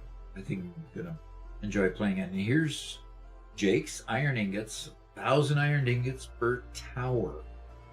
Okay, that is cool. And of course, the architecture is always beautiful in Jake's world. Always enjoy seeing his work there. And well, there's Lexi, and she makes beautiful stuff as well. This is a walkway. Okay, a covered walkway. Looks like it's looks like it has conveyors to take people on up there. All you have to do is stand on it and whisk away. That looks really, really cool. Really cool. And somebody has a fuel-based power plant. Finally, after a week of troubleshooting, finally able to get this power grid started making 19.4 gigawatts of power. Very That nice. is pretty nice. Pretty nice. Yes. Okay. Super Ches.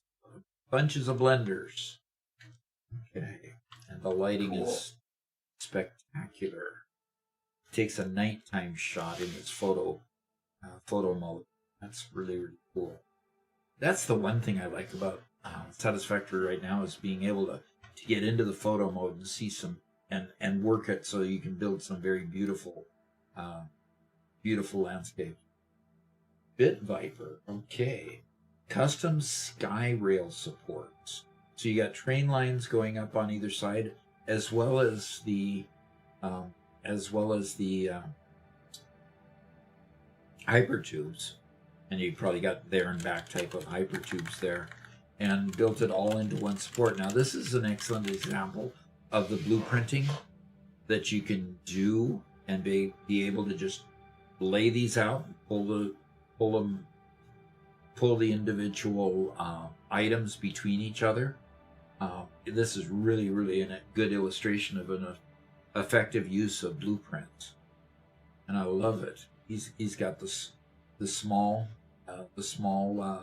beams turned on their side, embedded in the larger constructive items here, and then the beams going up here, which is really, really neat. And of course, he's nudged this into place as well to make it look like a supported beam there. Before you continue, Uh-huh. the physicist asked, how can one get his pictures rated by Doc? His pictures what? Rated by Doc. How do they get to be part of the showcase, Doc? Oh, how do they get part of the... Oh, go to our Discord. Join our Discord. and there's a showcase channel, and you put your pictures in the showcase.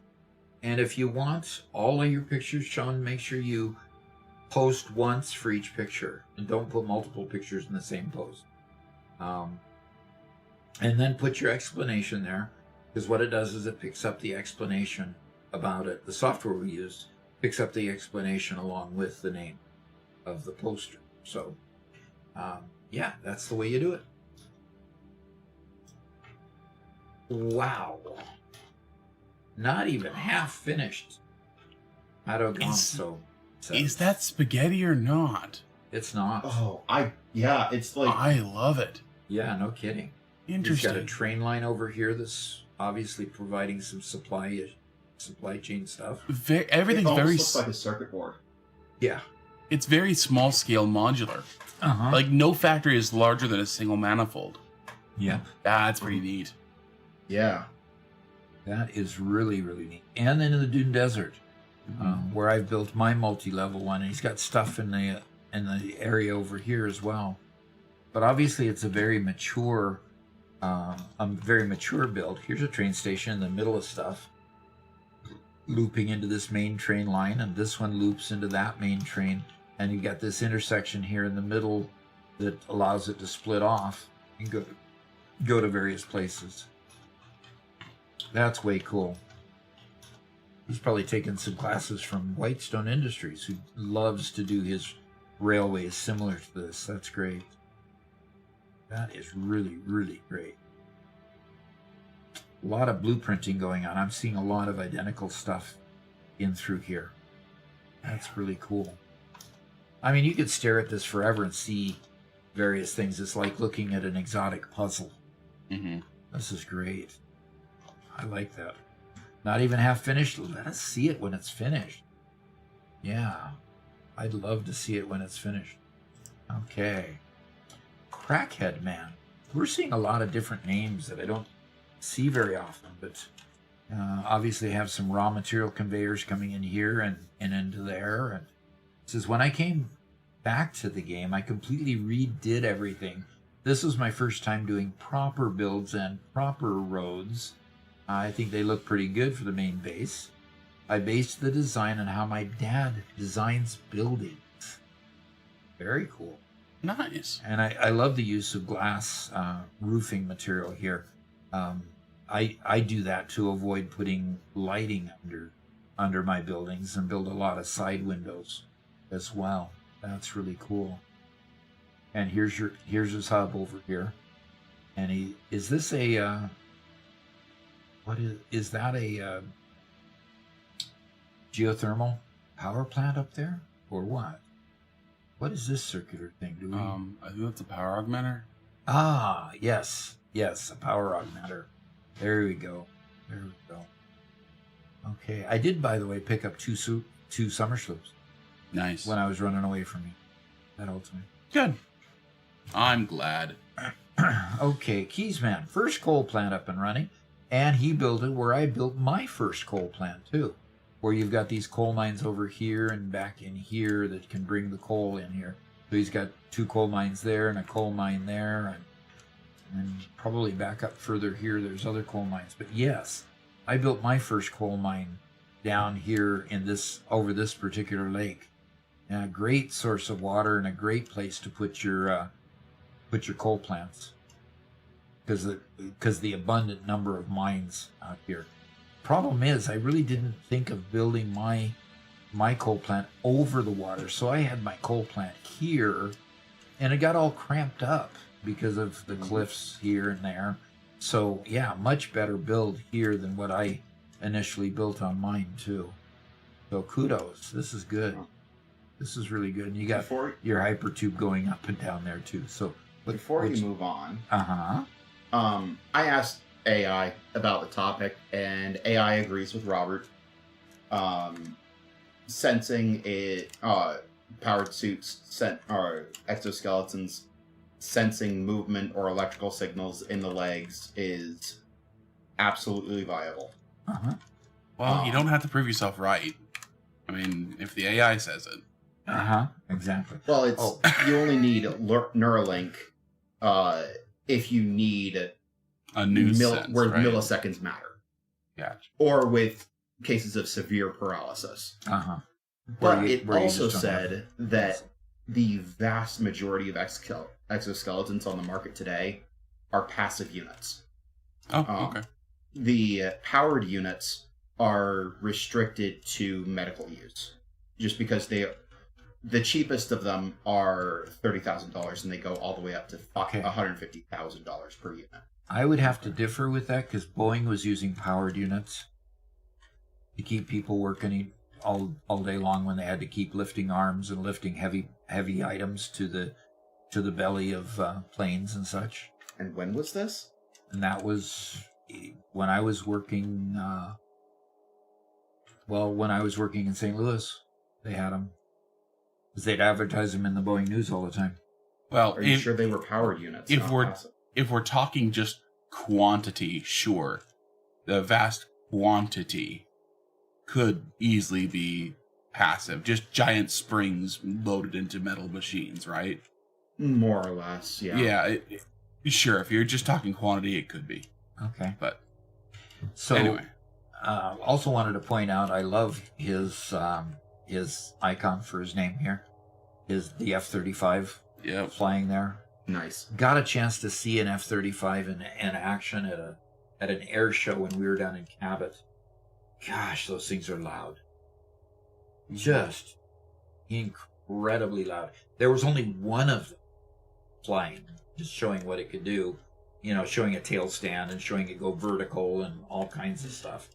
But, yeah, I love the F-35. Great plane. Okay, moving on. We've got a fuel-based power plant here. And all the refineries making the fuel over here with a out in the place where they've got two pure and two normal. Two pure and two normal nodes out here to draw from. Looks like this picture only shows two of them. This one and that one there. It's too bad. A lot of times we build the power plant out here, but there is a node out here that needs extractors, needs a pressurizer on it. You don't unlock the pressurizer until late, and a lot of times you're past building your oil power plants by the time you get the pressurizer. So I've never gone back to this area to put the pressurizer on that node to find out how much you can get from the node that needs the pressurizer on it. So kudos. This is a pretty smart looking plant. And the nice touch, diagonal off, make the corner diagonal there. And yeah, just running it through there, running the different power plants. At this point, it looks like he's using just regular fuel and not turbo fuel or anything like that. I'm only seeing the refineries and going straight into the things. But it's so nicely laid out. So nicely laid out. That's really great. Okay, moving on. And here we have 7,000 hours, and this is all I've managed. Sure. Sure, okay. I don't believe you, Acromater material. Okay. You're spoofing us, I believe, because 7,000 hours, I'm sure you've done. I will more also than point this. out that he has a truck in that image. Yes. So this world is a lot more advanced than what he's making it out to be. Okay. That's too funny. 2 more levels of generators for Bit Piper here. All right, Bit Viper. 2 more levels to go, then 4 rows just behind, just like it. And you're out in the northern area where you've got a lot of oil nodes. You've got blenders here. Blenders going into fuel. Okay, Which means he's making at least turbo fuel. No, he's making beyond turbo. Yeah, It's whatever. turbo, yeah. He's doing the next level. Rocket fuel? No, rocket fuel you don't even need a blender, Ionized? do you? Yeah, that might be ionized fuel. Or the diluted fuel, Lexi says. Diluted Diluted fuel recipe. uses a blender? Yeah, I don't Okay. see anything else coming into it from the outside, although I guess there's... Yeah, so it might just be diluted fuel recipe. Yeah. I do also note that there's signs labeling everything, which is Yeah. really nice. Yeah, exactly. And they got some lifts bringing something from somewhere here. It's kind of interesting. Okay. Very good. Very good. That one's going to be a neat one. That one's going to be a really neat one. Okay, Jake's. Wow, okay. Water packaging plant doing 3,000 bottled water for my phase 4 building seen in the back of the past pic. Okay. Yeah, that's about what ours looked like, right, Doc? Just Yeah, no, ours yeah. wasn't near that. Ours, clean. yeah, it was about like that, yeah. Yeah, A right. lot- Ours were junk compared to this. This is great. This is great. Look at this tree. I love these trees. I wish you could cut them down. You I love that'd these probably- trees. I wish you could cut them down. I wish, But- because they get in the way. But you could actually build something on top of there. They're so big. Okay, because I mean, compare that tree to the size of a water extractor. Yeah, that's not a small tree. But they're small and they're short and stubby, very stubby. But anyway, and by the way, you can harvest these and get mycelia from them. Just an aside there.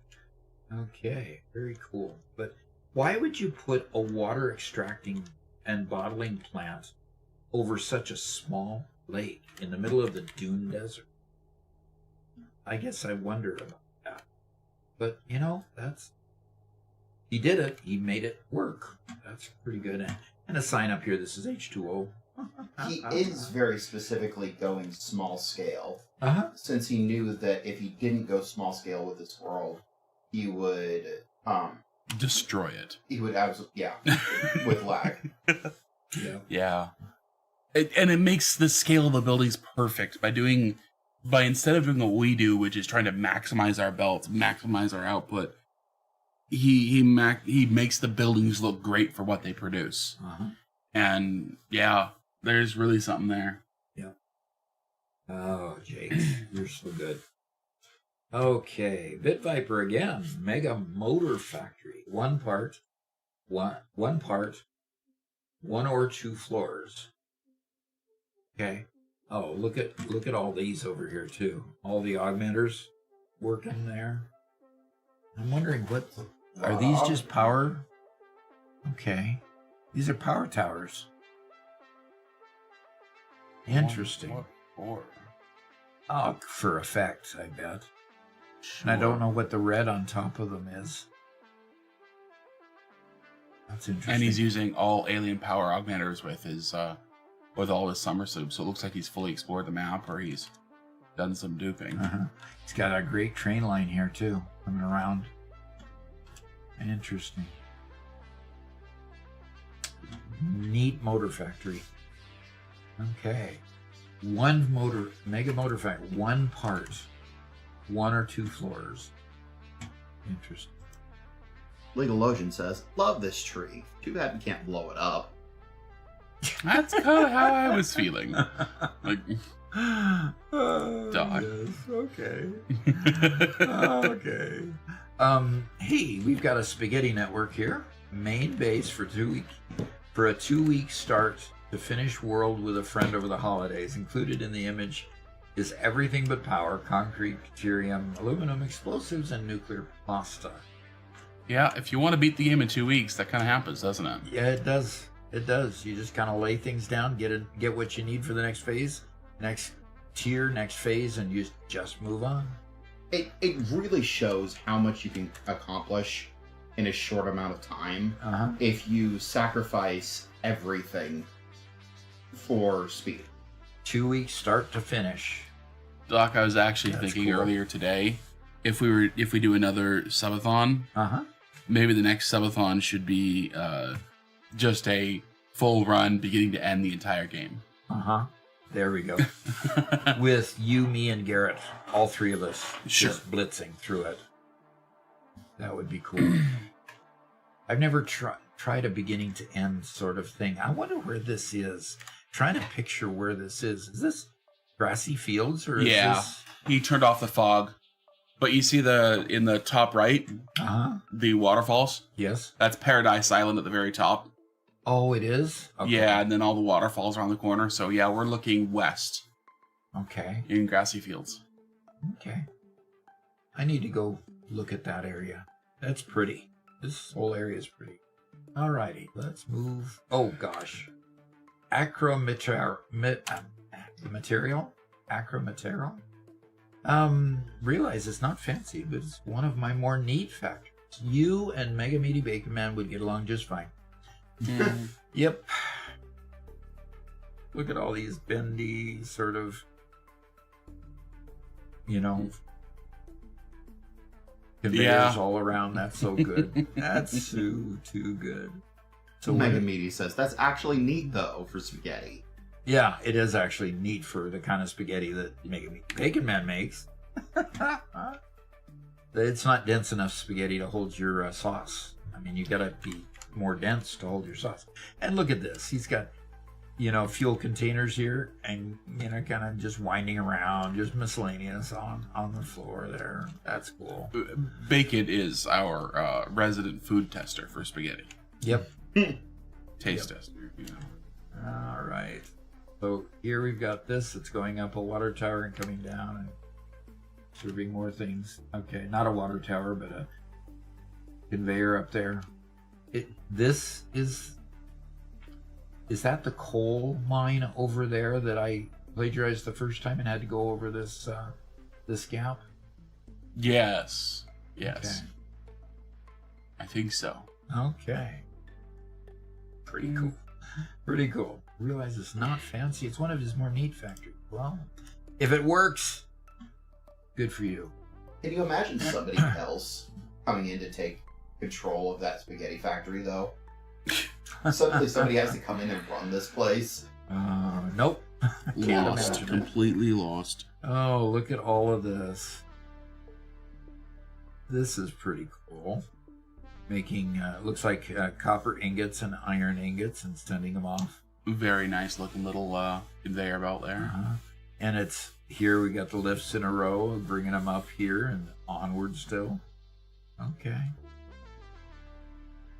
It's a raw materials factory. There's concrete over there, and I'm not quite sure. I can't quite see well enough under here what this lower one is.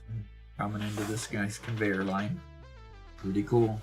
Designed my level 1 factory to be all one floor per ore with a train for sending it all over to the next factory. So there's a train around here somewhere. So, pretty cool. Legalogian had a good comment, good question of how often we do this. We tried to do it the first stream of the month, but we had some other stuff going on, so it's been delayed. Yep. So, first stream of February, we will be doing it again. Yep, so it's only 2 weeks from now. Yeah.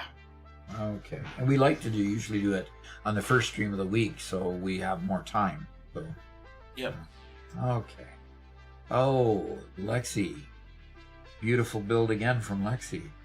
How to get sulfur and nitrous down to the walkway? Thinking, this will work. Yeah. Big old tower. Cool. Yep. All right. Pipes coming in here.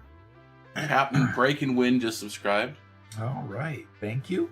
Subscribe Thank you, to the Captain. Prime again. Aye, Captain. Okay. Very good. Okay. Duck Mitri? My Fixmas display. Yes. Fixmas is almost done. What's the last day of Fixmas? Today. Today is the last day of Fixmas, which means all the manufacturing for all the trees will stop producing. Yep. Okay, so Dick Matry is Fixmas display. That's pretty cool. I'll have a lot of packages that I can turn in. Do the recipes all stop working too? Yes. Oh, what a sad day. Yep. So make all your fireworks. Yeah, I haven't even hardly started on my fireworks. So, okay. Finish aluminum factory, sort out Hyperloop transporter. There's 2 goals up there, so that's good. Item transfer complex. Interesting. Okay. Uh-oh, this is too neat for me. Oh, wow. Okay. Long way from being done, but it should be able to store 20,000 items per minute. Store? Yeah. This is a mall. It's a huge mall. That's a multiplex manifold. Yep. Yep. Very That's nice. pretty cool. Pretty cool. A+. A+. Yep. Templar. I love the Templar stories. Okay, so we've got containers. Oh, look at this. Bringing creature stuff. Okay. Because I like the idea. Is that each one of those rows is for one type of part or material. Okay. Huh. Interesting. Feels like there's more context to that conversation that we... Yeah, that we haven't Yeah. quite got. Interesting. And sinks in a row here. And Okay. And what? Kaizen is here. Okay. And we saw your yep. We saw your Star Rupture stuff. Mm-hmm. Mhm. Comic stuff. Yep. That was an interesting... That was at the beginning of the presentation. So okay. It's interesting that he's using is he using single containers here and coloring them different? No, those Or are is this That- industrial, and single? Yeah, I think that's what it is. Oh, and he's compressing all those lines down together. Mhm. If you see along the way. Oh, weird. Yeah, but Why? Well, it's all going to sinks. yeah, it looks like it. Oh, okay. Okay. Slowly. Oh, neat. Jakes, you did it again. That is a drone port. Not that the drones can get out, other than going through the building. But Oh, there's it's a hole in drone the ceiling. port. Yeah, okay. There's a hole there. Okay. That's pretty cool. Adding drone port section to the blueprint. Blueprint set. Looks pretty cool when the drone drops into the build. Cool. That is neat. Jakes is a master at using blueprinters. Definitely. Ooh. Good grief. Created a central storage blueprint set that requires only 6 pieces to make a big storage as you like. Has 2 front pieces, 2 rear pieces, along with 2 midsections. So 2 opposite sides each blueprint doing this for the jeez, sides. Yeah. A That's corner crazy. here, a corner here. That's crazy. Yeah. Crazy cool. You're insane. It's crazy cool. Yeah. That is really, really neat. And he does it so homogeneously. I mean, you can't tell where one blueprint starts and the next blueprint, where one blueprint ends and the next blueprint starts at all. You really can't tell. That is too cool. I guess my question is, how do you build 2 that are perfectly mirror image? You have to build something and then rebuild it exactly. Uh-huh. And you have to build and rebuild without any differentiation. Now, here there's some minor differences. One side has lights on it, the other side doesn't. It appears like a... You mean in the this center. here versus Yeah. something? But then again, you can't see the other side of what's down the hill here. Yeah. So, maybe it is perfectly mirrored and the angle just looks a little off, which might just as well be. Uh-huh. But, you have to rebuild it. How do you rebuild it perfectly mirrored? Uh-huh. What measurement did you take? What standard are you using to do that? Even the blueprinter has height to it, so trying to build it right off the blueprinter and measure over from it can't be done really easily. I'd love to know the techniques he uses to build those. Yeah, me too. Okay. And then we have a massive fuel generating power plant, fuel power plant, with the refineries over here, the water's down here, and the fuel burning power plant is over here. So it looks like if he's adding water to it, he's probably using a diluted fuel recipe, I would assume anyway. And it's out where there's those, those 2 pure and 2 normal nodes out there. So this is definitely using that. And a train station over here. Looks like train station maybe bringing in plastic to bring in packaged water. I don't know what's happening over here. Okay, overhead is a little high, but it's so much fun to build. Okay, what were you going to say? I appreciate how neat everything is. Yeah. I can't get Doc to build things neatly to save my life. You might succeed here shortly. Okay. I'm beginning to think that I need to step up my game in that regard, because I can build effective factories. Now the next horizon literally is building effective factories that actually look neat. Like going back to Jake's here. It just makes me jealous almost. I need to perfect my level of builds to this level. But by the way, Lexi answered my comment about building mirrored blueprints. She says, place 4 blueprint designers, in a square, so you can make it in reverse while looking at the other one. So you just build them on 4 different. That sounds like a great idea. Yeah, that does make sense. Yes. Cool. Thanks for that idea. Okay. And fuel generators times. So this is an update.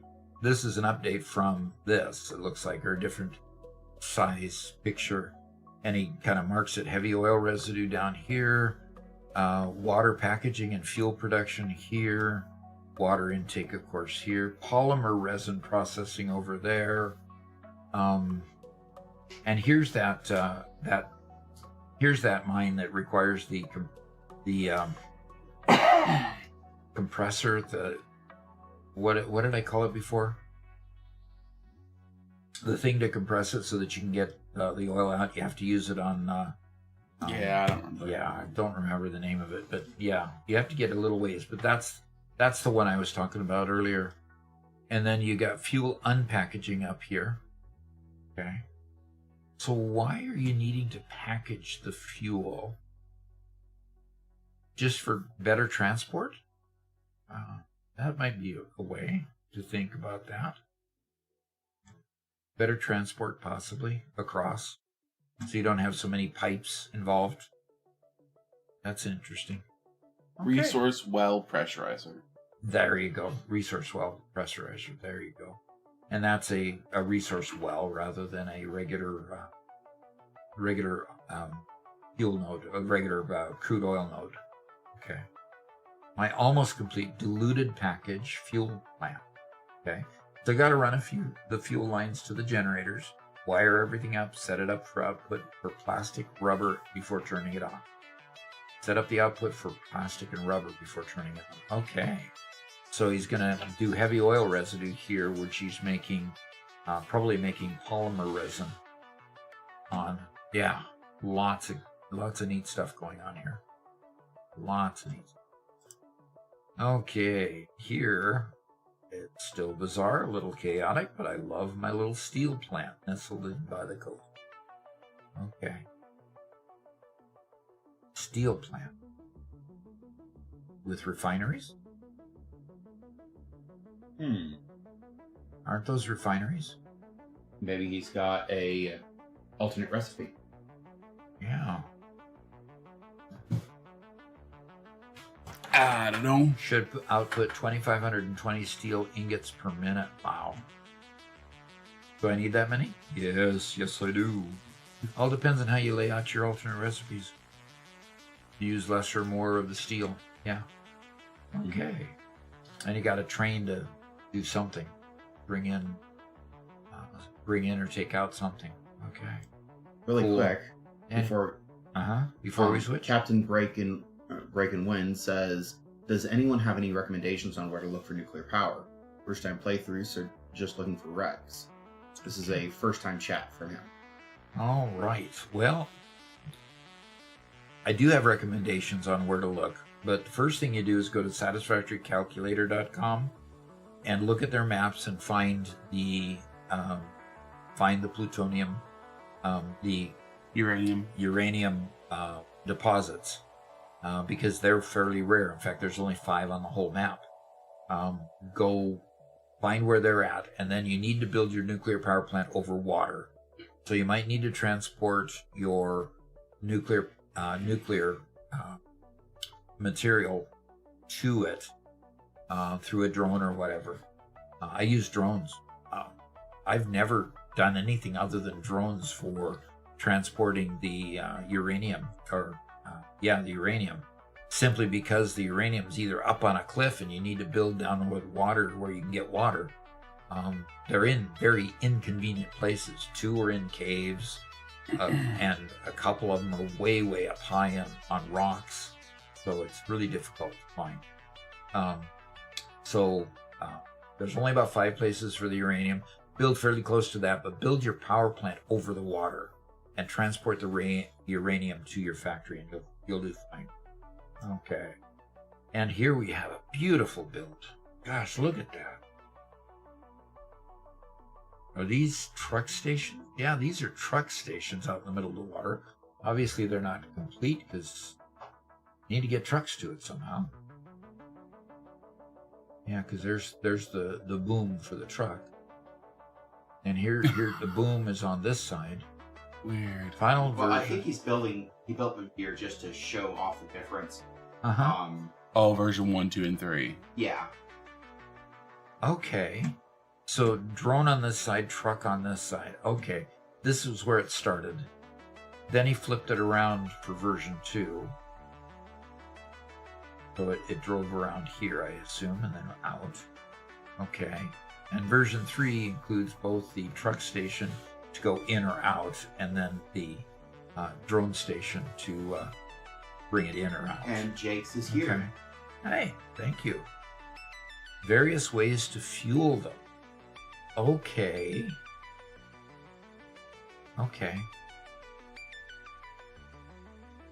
Very good.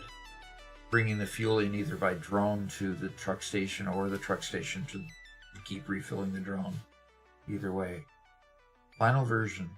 Version 3 has a drone station for when I make rocket fuel or something else that requires to be moved too far for the belts or tractors. So my ionized fuel plant can, in theory, fuel all my truck stations. Yeah, exactly. Okay, gotcha. I like this one. I really, really like this one. Gorgeous work. Okay, Templar says, more box. More. This is the way my places usually look. They're usually big boxes. Not like Jake's, who builds beautiful architecture around it. So, okay. And another box. I present the box. Okay. Box with a mezzanine here to transport in and out. Okay, cool. And waste and industry. I thought Doc was crazy when he mentioned this. In my 4.2 thousand hours in this game, the first time I'm seeing this, all the birds. There it is. He took a picture of it. I missed getting a picture of it. Just look at the battalion line. Yep. There we go. Very good. I forgot to take a picture of it. I should have, because they've gone away now. Mine aren't doing it anymore. So the next time I see the birds walking by in straight lines, I'll take a picture of it too. So that's cool. Pepsi Pose says, now I can wake up and see the factory. You got a picture. That's a cool. And that's on our ceiling. You can see the light over here. Oh. Nice. Okay. So where'd you get the poster? Was that from Satisfactory shop? Lizarddoggo.com. Yep, lizarddoggo.com. And look at her kitty over here too. That's cool. And titled Narrator. Hope. The syringe is injecting him with hope. And to the Half-Life guy, whatever his name is. Oh, that's the Half-Life guy? Uh, Okay, cool. Neat little drawing. And Megalith Official has a cool submission for a Minecraft. I think that's Minecraft using the photon submission. shaders. Ah, with the nice clouds up there. The naturalistic clouds actually don't look all that out of nearly as out of place as I thought they would. Yeah. Oh, it's Half-Life 3 Hopium. Oh. Ha! Okay. Does that make sense to you guys anyway? Half-Life 1 and 2 were put out. They were amazing. Supposedly Valve's been working on Half-Life 3 for forever. It'll never come out. It's been too long, whatever. But they're hoping for it. But hope becomes copium, which becomes hopium. But yeah, anyway. Okay. Yeah. And And here's Valve is the company that makes Steam. Okay. Okay. And way cool. Here to reclaim my throne, he says. That's cool. That is beautiful. And Adrastea. Corey is coming along nicely as well. Okay. Oh my gosh. That is huge. Yeah. So much. That is Why? that is a quarry. You're mining all this? And you notice there's no beacon there. No, she's doing it all without a beacon. So where do you? She just is she just going down? It looks like it. Okay. And of course, she picked an area with lots of sand and gravel as well as rock, so she's switching tools all the time. Yeah. So this is dirt. That's yeah. sand. This is gravel, and then you got something else over here. Okay. Looks like those might be play deposits. He works so hard. She's got an iron golem. I want to go play with an iron golem, copper golem. I want to go play with the copper golem. Okay. They look cool. They do. They look cool. Well, we should get you playing a little bit of Minecraft. Yep. Okay, so what are these little critters? Bees. Those are bees. Oh, and they're getting their pollen, huh? Yep. Okay. She got her farm. Never posted my starter build in my current save. Okay. Looks very starter build. Yep. Yeah, mine never get past that. You haven't played enough to get past that. Yep. I appear to have a cat collection. He's collecting cats. So since we have Minecraft on the screen, everybody, we are going to be launching in about 2 weeks Season 2 of our Minecraft world. Available for people who are paid members either on YouTube or subscribers on Twitch. That does include Twitch Prime.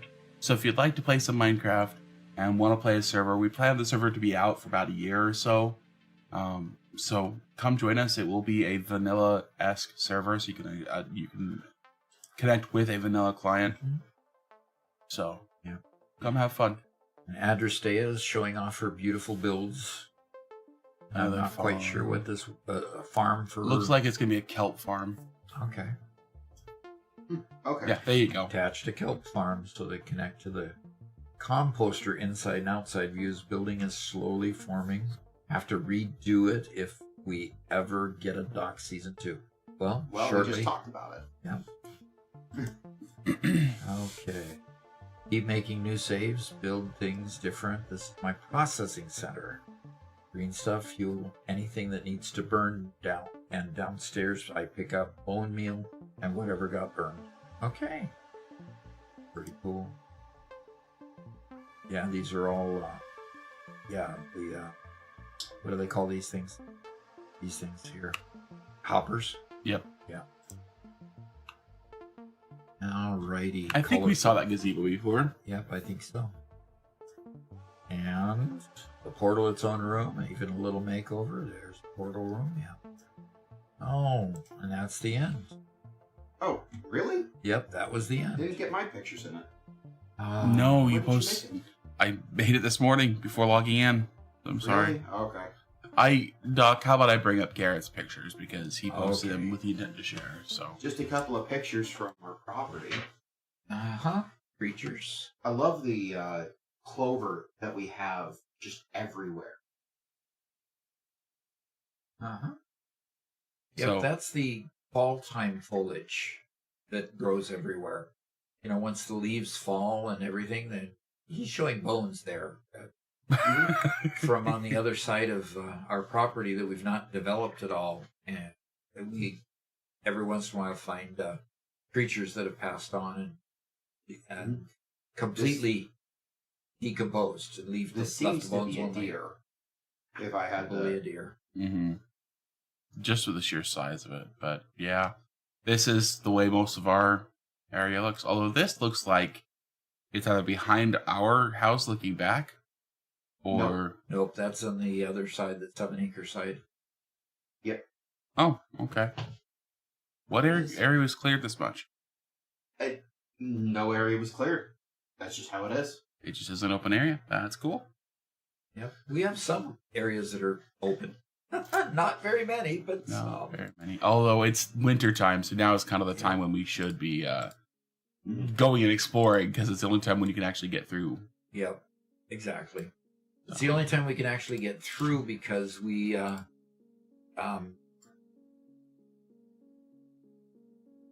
because the foliage gets so dense in the summer. Yeah, So A lot of vines. yeah. A lot of a lot vines. of vines. Alrighty. I want to do one mention for Ping Players here. Ping Players is offline at the moment, not offline on their server or anything. They're just not currently sponsoring our channel. The new contract is coming, and that contract is, I'm told from Ping Players, going to start on February 1st. And the nice thing about them is the contracts renew every 3 months. And if we get the renewal done right on time, that means we'll go all the way through Christmas this next time. When it ended December 15th last time. So it'll be nice to have that contract just roll on forward. And, I hope they, decide to go for more than 3 months, but it might be a company policy that they don't actually write contracts for more than 3 months. I don't know. But Doc, can you show Doc his university build design? What is that? He designed what he thought would be a cool concept for your university. I gotta find Okay. it now.